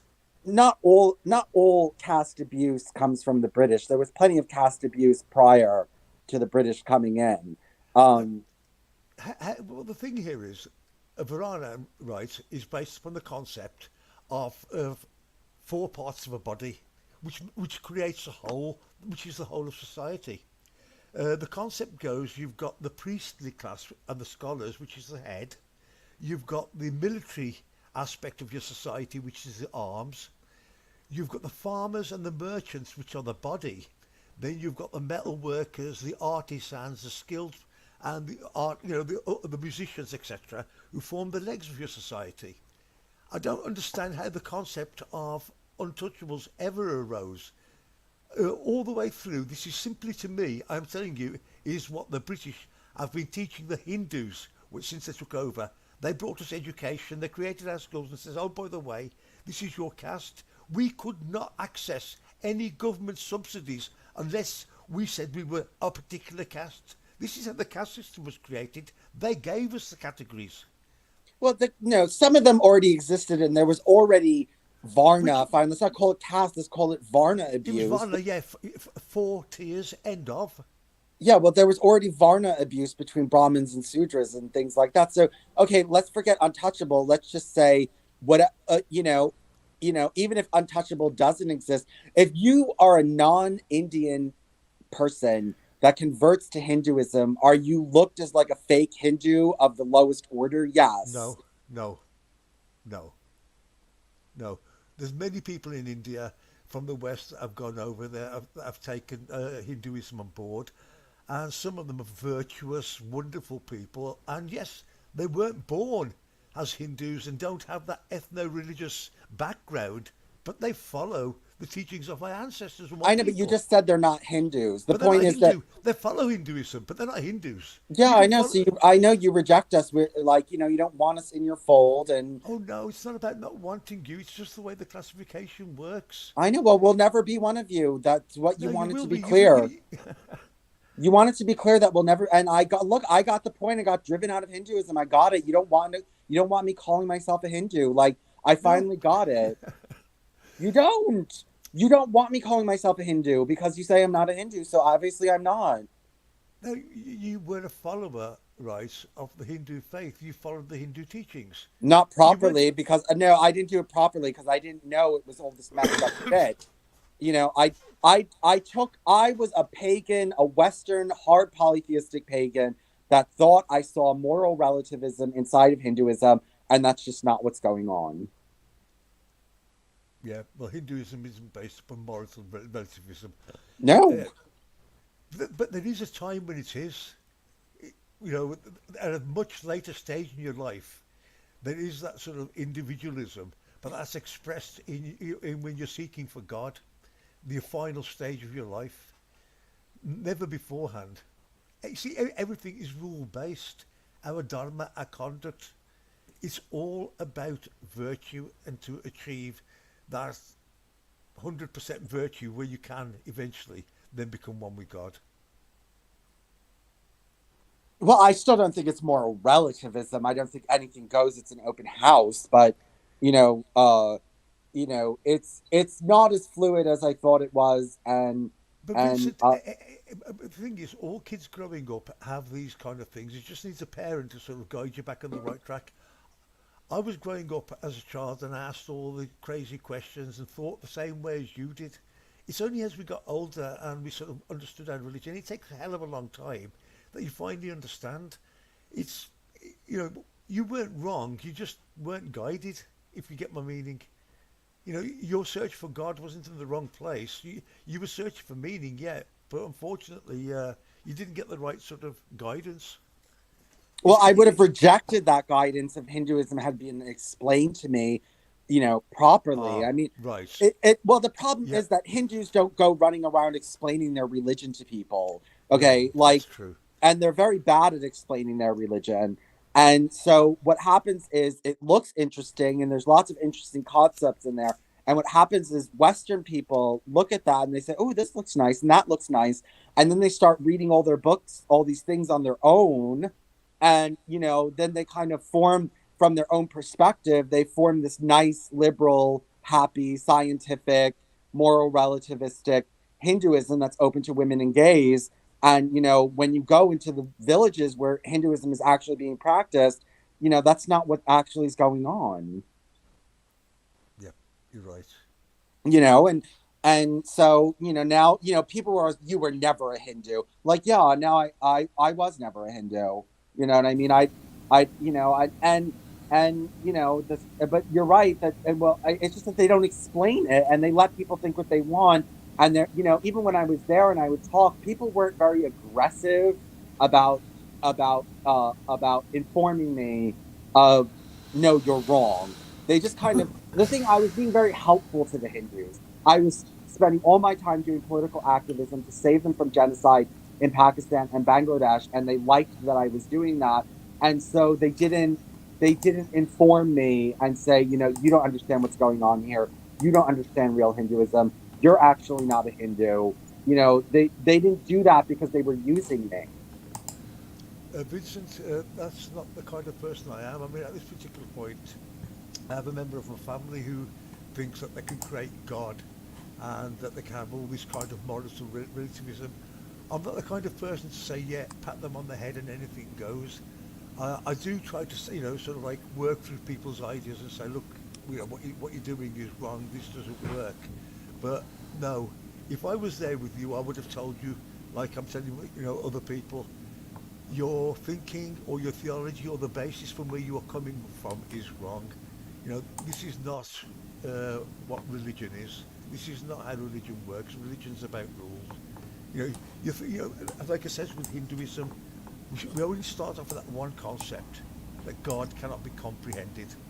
After that, everything else is simple. In order to comprehend God, you have to act virtuously. We are at 25%.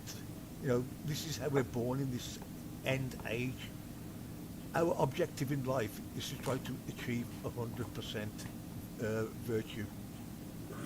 That's Hinduism in a nutshell.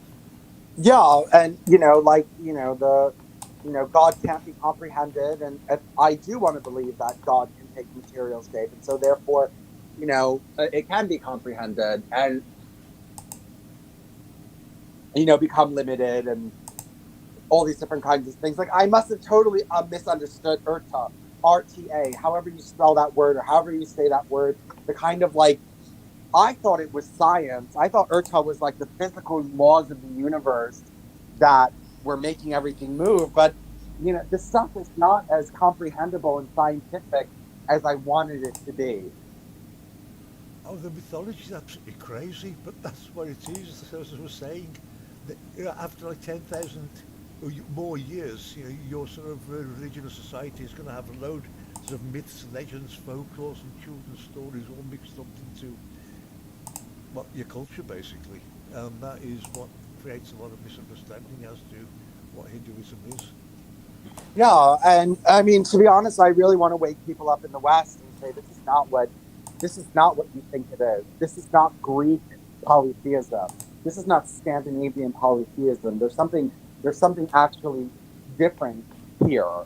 And look, I think, I don't know, the void, are those concepts bad on their own, that God cannot take material shape? Um I'm more concerned. Okay, maybe. Okay, if you want to believe God can't take shape, um, is that a problem? I have to think about that. If that causes any Well, kind of, well, the thing um, is, if God can take manifest physically, right, in this world, it just breaks the first rule of Hinduism, doesn't it? For me, that completely destroys any any sort of belief system that the foundation upon my belief system is destroyed. If God can take shape in any way, form in this world, because suddenly he's no longer, unperceptible, and he's no longer colourless. He's there. God then becomes that definition, which is totally not what Hinduism is. Yes, and I'm wondering if what that does to your mind, to your philosophy, to your society, if you believe that. I mean, Well, what?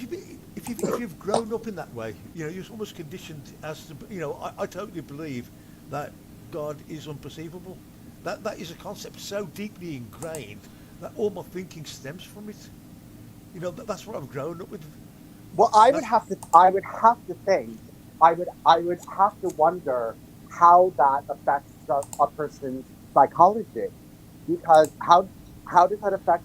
If you believe in God, how do people differ if they believe God can take shape or not? Like, how does that affect your society? How does it affect your belief system? What does that do to a person?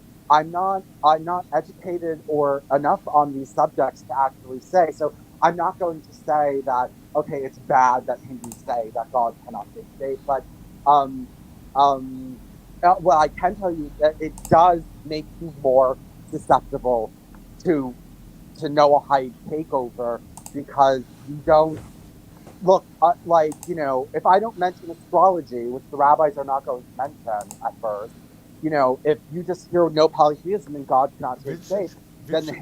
the average Hindu is going to say, well, I have no problem with anti-idolatry laws because I don't fall within that realm. Vincent, you're wrong about astrology, right? Astrology isn't how you describe it, and you say that the planets are gods. That's not how it is. The No, planets are I not. didn't. No, no, no, no, no, no, no. Look, I said that. No, no, no. You can believe God is not polytheist, and you can believe that God does not take material shape, but still be practicing idolatry if you do palmistry or astral readings or any of these different kinds of things. That's still idolatry. But besides that, when it comes to the foundation theological aspects, if Hindus are convinced that God does not take shape, then when the rabbi says no idolatry, the Hindu doesn't jump. Okay, the Hindu doesn't say what, what. You know what I mean? That whereas I did.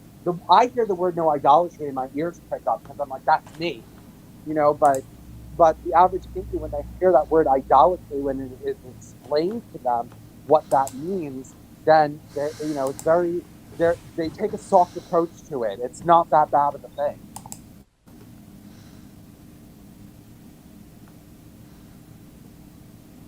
And so that's I am interested. I am interested in finding out what is the danger, but not the Noahide laws. Let's say the Noahide laws didn't exist. What is the danger of saying God does not take shape?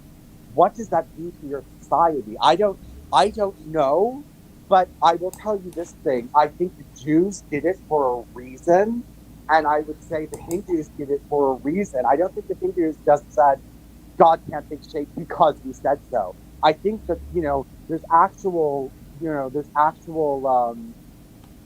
an actual they want you to think in a certain way and behave in a certain way, and they want your society to operate in a certain way, and so they put that rule in there. Why is that rule there? What does it do? That's what I want to know.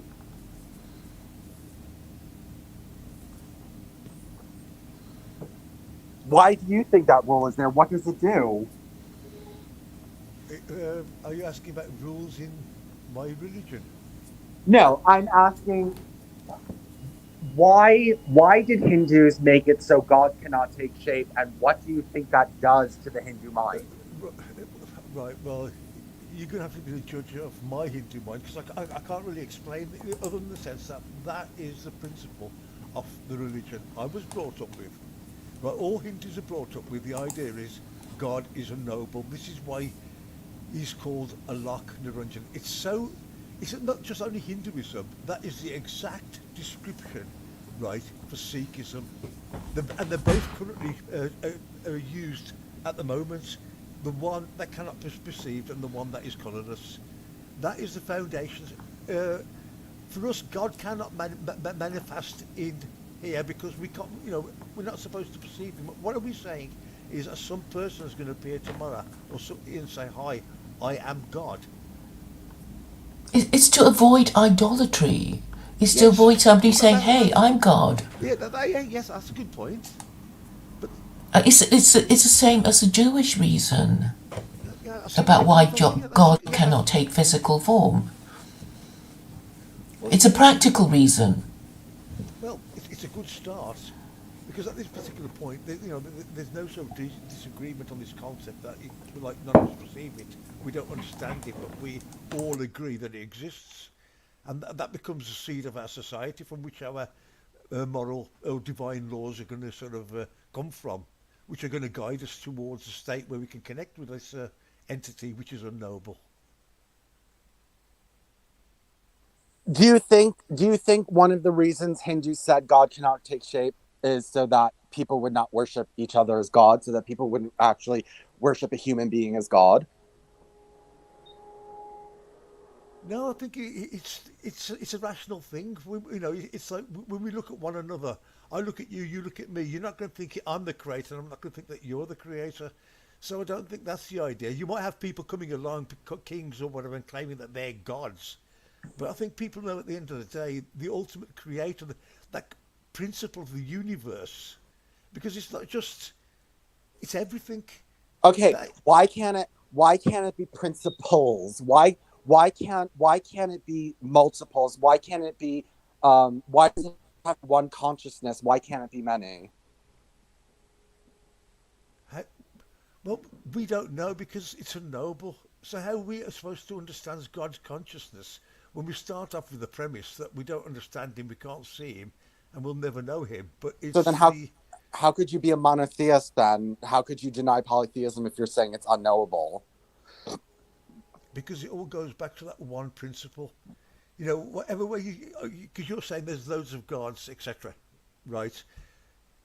Well, the principle is who made those gods. Ultimately, whichever way you look, you've got to come to that starting principle, and that starting principle is the ultimate principle, the ultimate reality, so to speak, which we call Brahman. So this is a dogma. You believe it because It's that's how it's it's a a dogma. foundation. It's you can say anything when we start off with it, but the philosophical principle upon which our theology is based.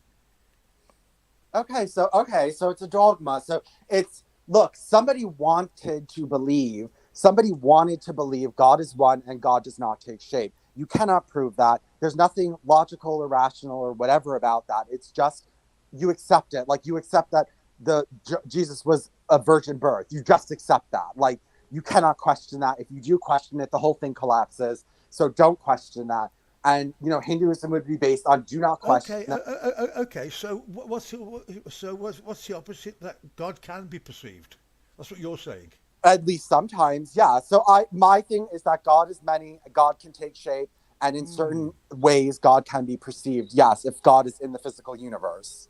Right. This is a very weird one because I can't sort of explain this other than like in a very strange way.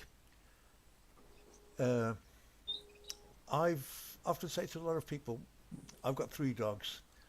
When I look into the eyes of my dogs, I see God.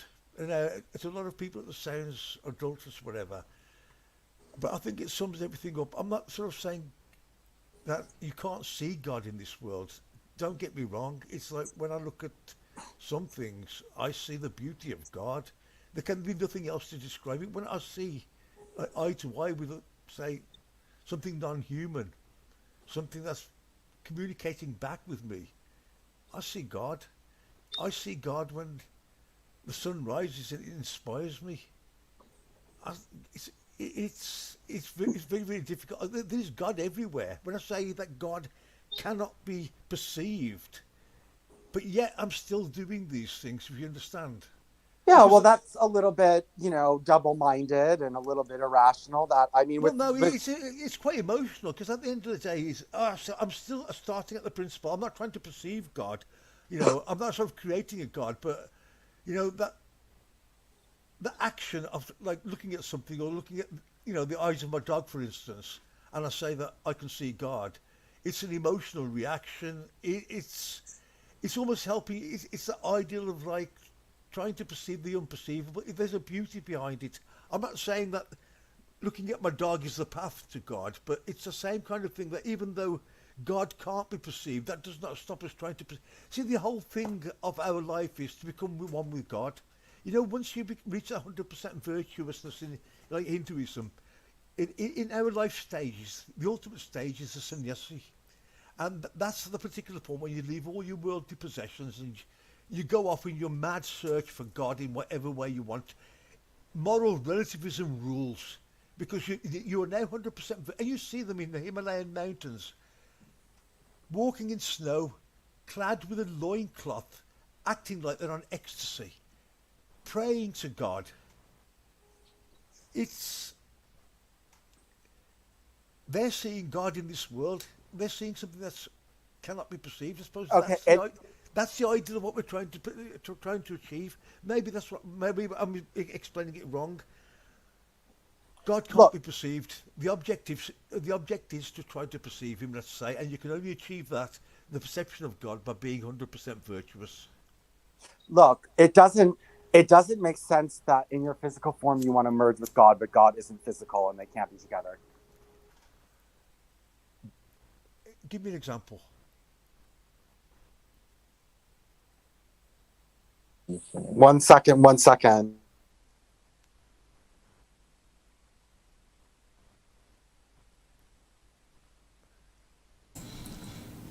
There are quite a few interesting comments on in the chat. Narish may wish to have a look at it. Okay. No, but I just want to. I got interrupted. That if God is not in the physical reality, then we cannot merge with God in our physical bodies. Okay, you can't. That's a disconnect, and that's one of the reasons why I would be an idolater, because I would say that in your physical form you can merge with God and become God in your physical form, or you were always God, but you can elevate your God consciousness. So I believe in eugenics. So I would actually believe in spiritual evolution through physical refinement, meaning that if you physically refine the DNA of human beings, then you're going to get people with a higher type of God consciousness and a closeness to that God consciousness if it exists in the physical form. Whereas, with you, it's this that's irrational to say God cannot be perceived. God is.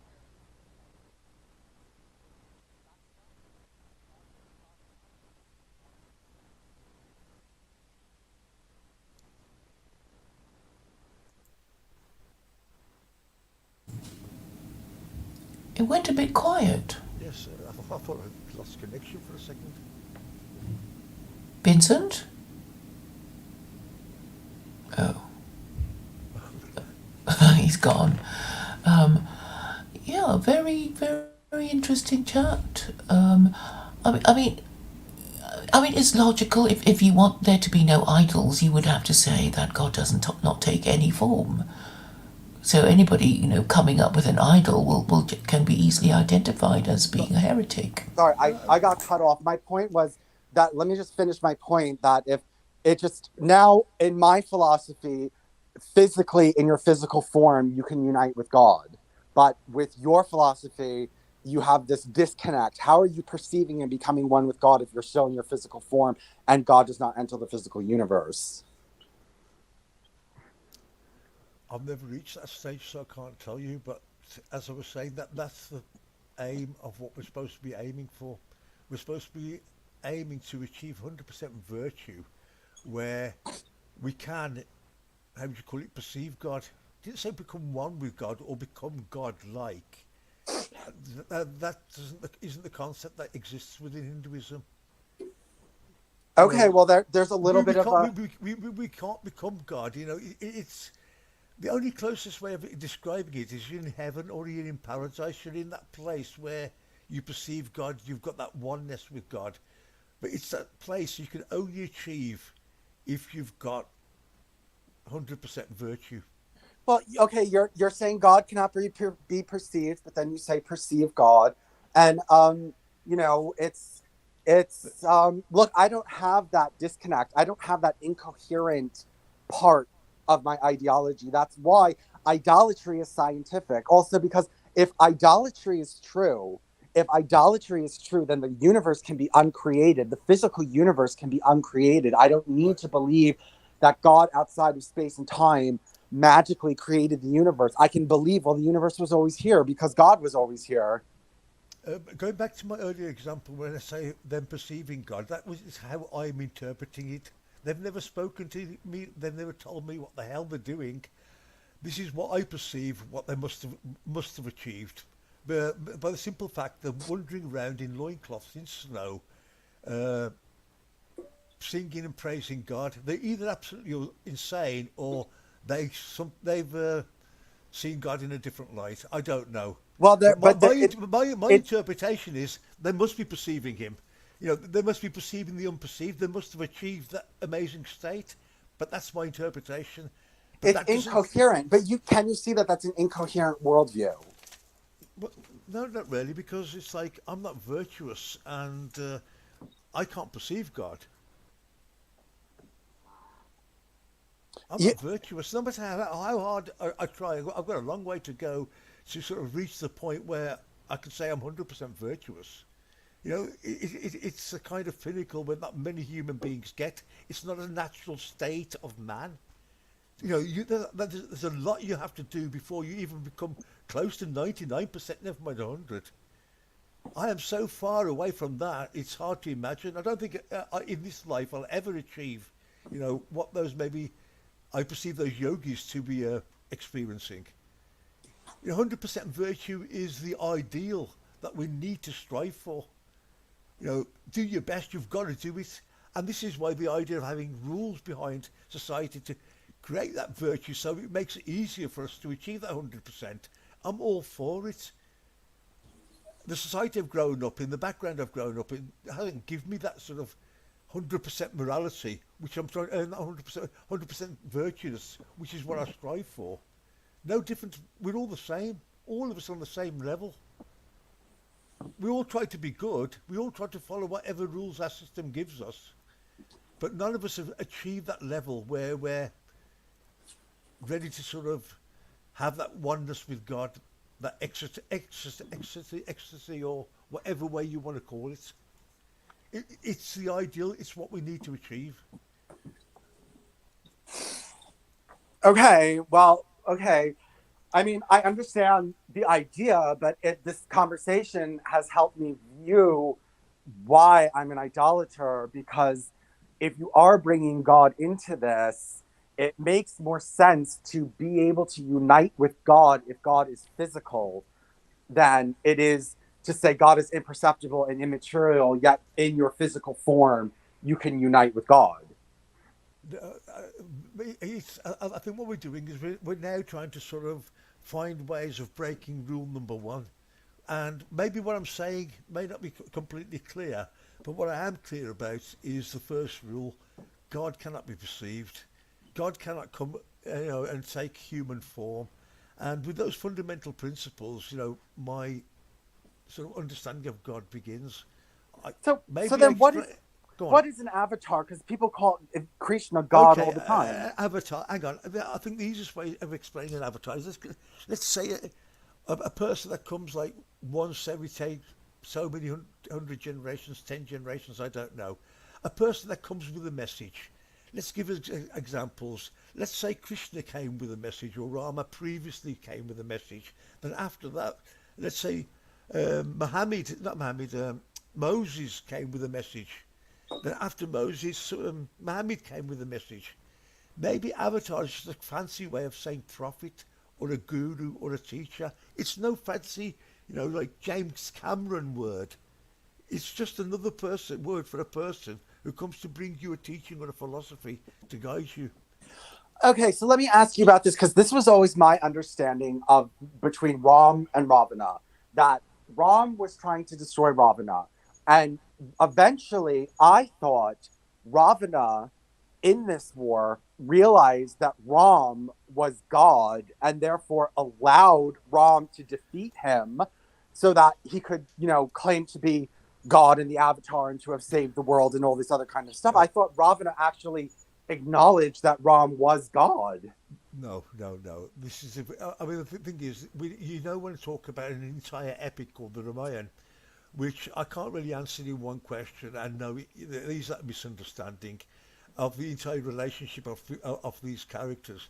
But maybe at another time. I mean, the thing is, it's now coming to 5 o'clock, and I've got an appointment in a couple of hours. I need to walk my dogs, so Okay. Well, I'm going to say thank you very much for a wonderful afternoon. It's nice to talk with Claire and yourself. And Well, thank you for coming on. I really appreciate it because this was very important for me because you did. I'm glad that you see what the Noahide laws are now, and you did answer a lot of things about my understanding of when I was a Hindu and God and material and idolatry and polytheism. So you really did help. Thank you. that's great. Can you put some pictures of your societies up? Oh, wait, here, I'll show you quickly. Yes, I can show you them quickly. Hold on. I'll show you them to you quickly. Hold on. Hold on, hold on, hold on. I was going to say, if you want, you can like simply send them to me as well. Okay, I'll send you a video of them. I'll make a video of them and send it to you. Thank you. I'll speak with you again soon and speak with you, Claire, later. Good to Take talk care, to everyone. you, Nourish. Okay, Bye. bye-bye. Speak soon. Bye. Hold on one second, Claire. I'm here.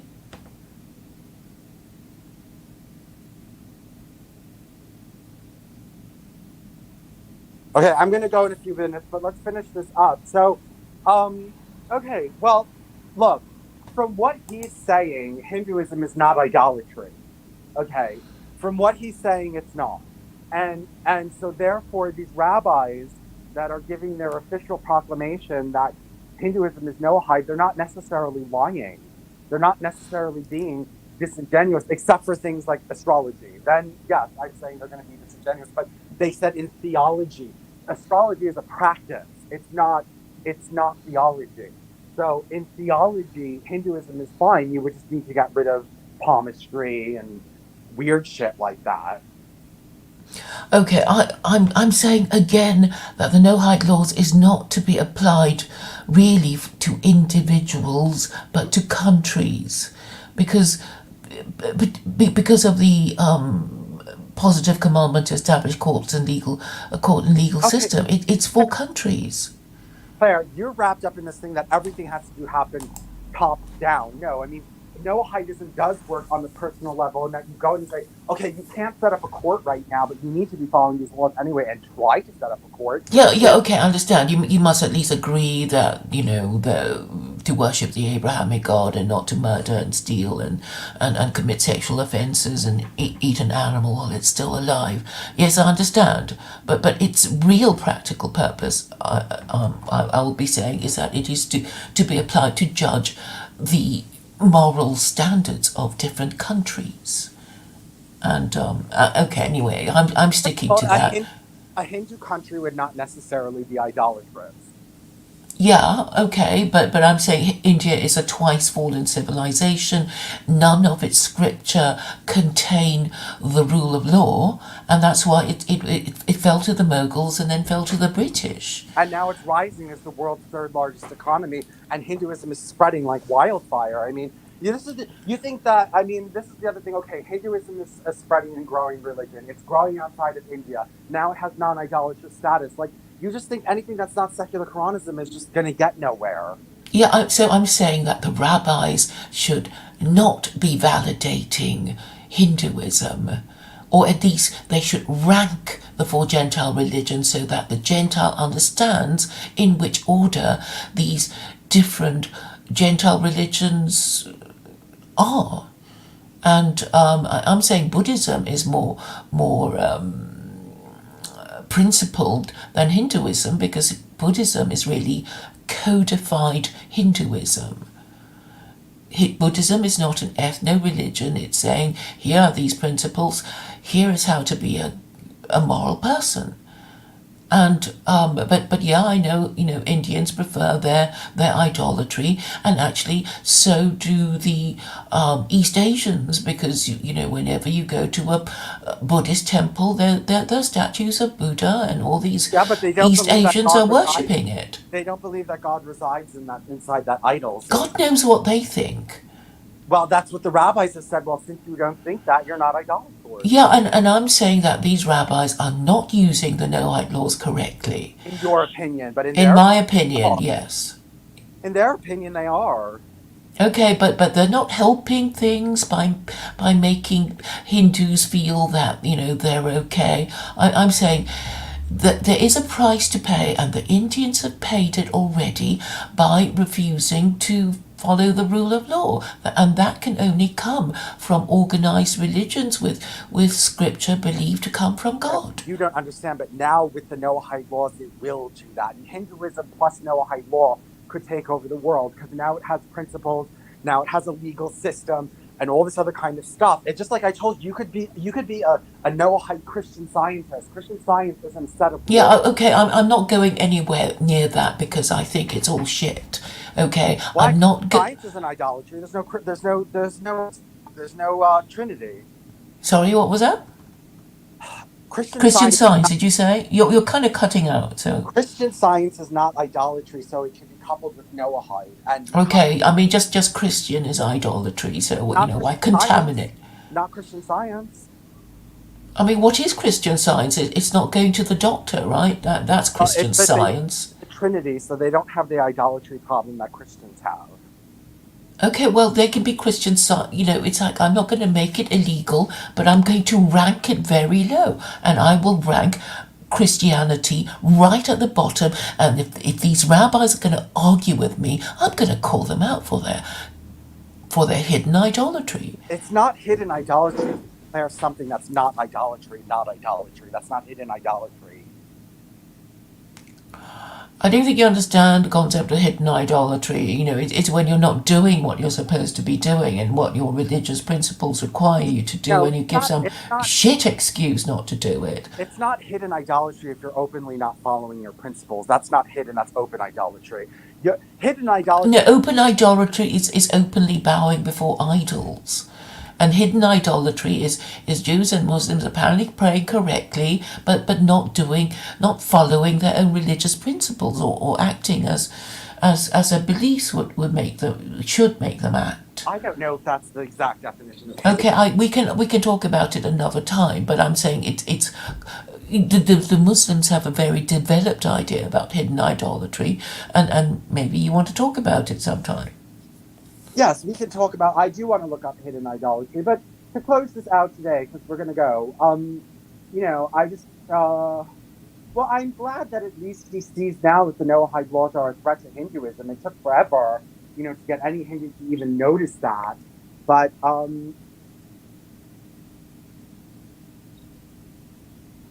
even White Woman says that you emphasize top down, but secular Quranism could be bottom up.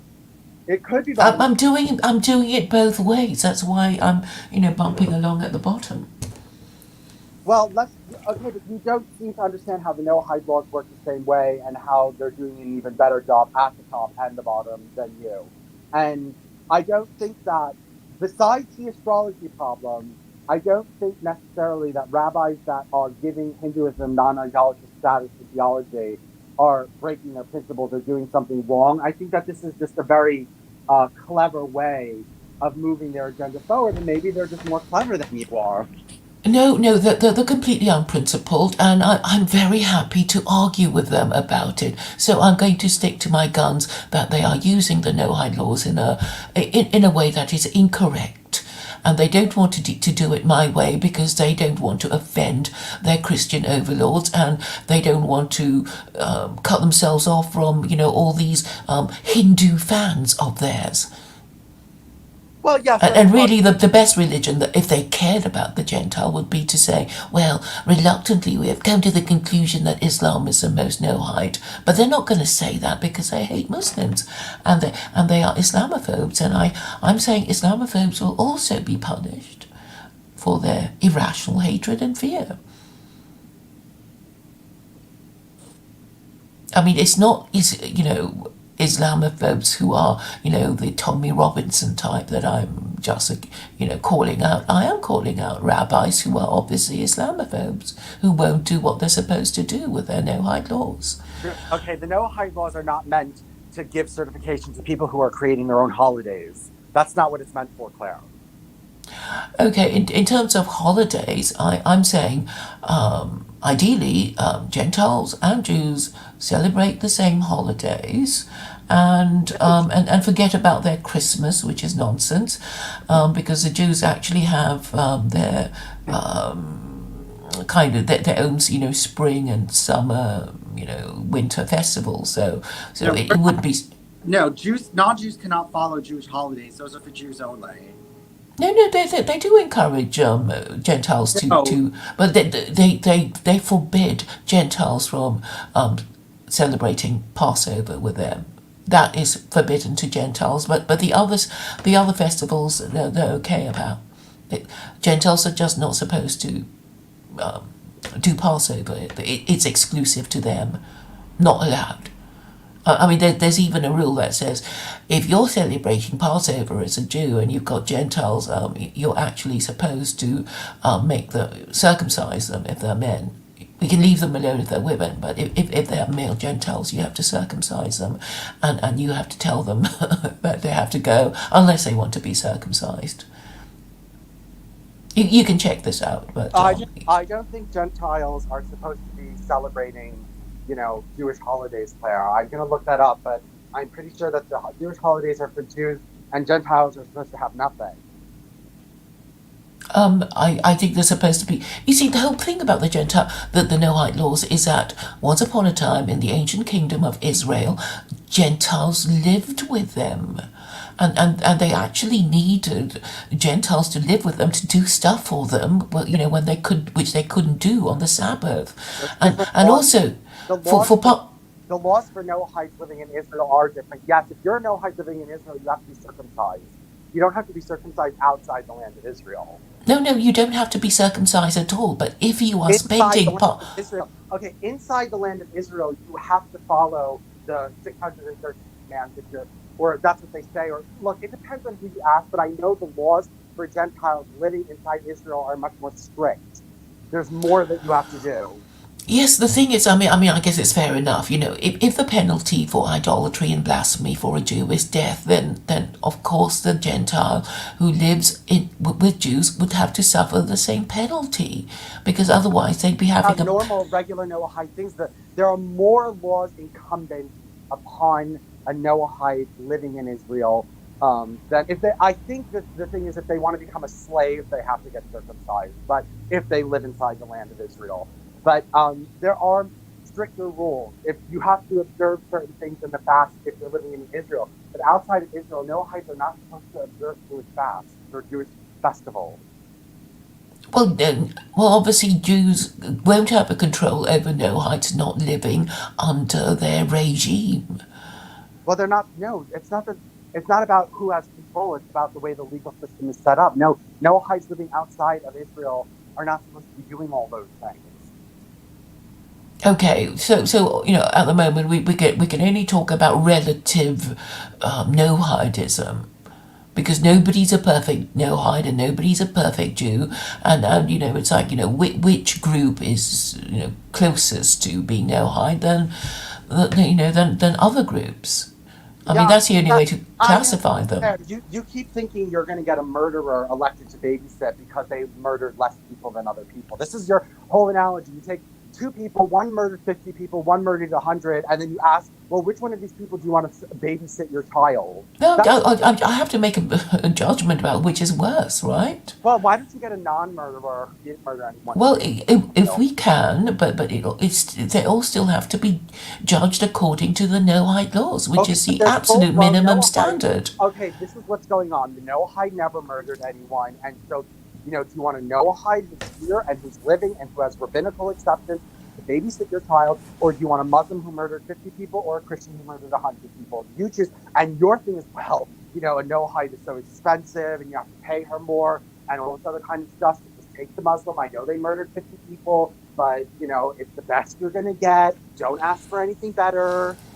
No, I'm not. You see, it's not how. I'm not using it to judge the merit of the individual. I'm just using it to judge the minimum moral standards of a nation. Yeah, well, we're talking. You're talking about what to accept, what ideology to accept, and no Jew is going to endorse a murderous religion when they have the Noahide laws ready-made for them, and they have 50,000 to 500,000 Noahides currently converting people. But. No Muslim is going to accept the authority of rabbis. They already have. Okay, maybe these retards who are Noahides want to do that, and they are Islamophobes, right? These These are Muslims. Gentiles who No, call themselves Noahides, they are Muslims have accepted. fucking Islamophobes. Okay, like we saw, Al Azhar University has accepted the Noahide laws. The Muslim professors there. Yeah, well, I mean, we know that their constitution makes them subject to the neocons. I mean, they've had their constitution interfered with, and they're being made to go gay. In Egypt, I don't think so. Yeah, and General Al-Sisi is a neocon appointee. Okay, that's there's imams all around the world outside of Egypt in every country that accept the Noahide law. So I don't know. Are there? I mean, name No, one on Twitter. Well, I don't know that one, that really famous liberal one is in the Noahide.org. I forget, Tawari from Australia. He meets with the Noahide. Okay, well, nobody respects him because they think what I'm saying is that they think he's a twerp. If you talk to any Muslim, they will reject the Noahide laws as a badge of their anti-Semitism and rejection of Jews. I mean, just talk to any ordinary Muslim, a normative Muslim, those immigrant types who come fresh off the boat. They're not going to accept the Noahide laws. No, not if I went up to them and said, hey, here's Noahide laws. Like, if I explained it my way, no, they wouldn't. If a rabbi explained it their deceptive way, yes, they would. They probably wouldn't be able to restrain themselves from killing the Jew. They hate Jews so much. Why are imams and religious leaders accepting these Noahide laws? If all these I don't know any of these people that you're talking about. I just show, okay, everyone that I show you, every time some article is only, you're going to say, well, you can only find 5. What do you want me to do, find every single one and give you a list of 5,000? No, just find me any respected Islamic. Okay. I mean, Al Azhar has been subverted. Everyone I show you has been subverted, and no one's a real Muslim who accepts these Noahide laws. So it doesn't matter how many I show you, because you won't accept anyone. You haven't shown me anything because you haven't linked to me anything. Al Azhar University, but let me get the rest of them. Let's see all the faculty at Al Azhar University is not enough for you. But No. I mean, you just talk to any Muslim, just randomly on Twitter Spaces, and you mention the Noahide laws. It'll just trigger them, and they will start hissing and spitting at you. I mean, there's Carol in the chat. She rejects the Noahide laws. Yeah, but the leadership are not rejecting them. Well, I don't know what leadership do you mean? I mean, name a name. Okay, fine. Well, at least let me find more imams who accept it. I mean, okay, there's William Breanis. You've spoken to him. He just takes on all the entire, shroud of anti-Semitism that all these immigrant types come with them. He's just completely adopted their thinking. He hasn't got a mind of his own. Okay.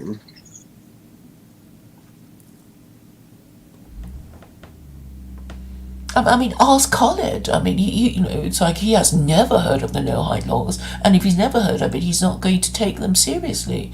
And if they hear any rabbi talking about it, they'll throw it in his face. No, I don't think they're that. No, I don't think they're going to throw it in anyone's face.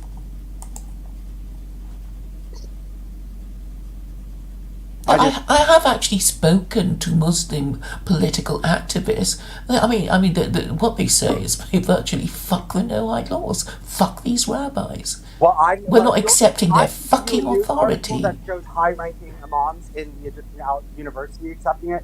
You cannot show me proof of all these millions of groundling Muslim activists that are against it. And who cares if the groundlings are against it? They're going to go the way the leadership is going.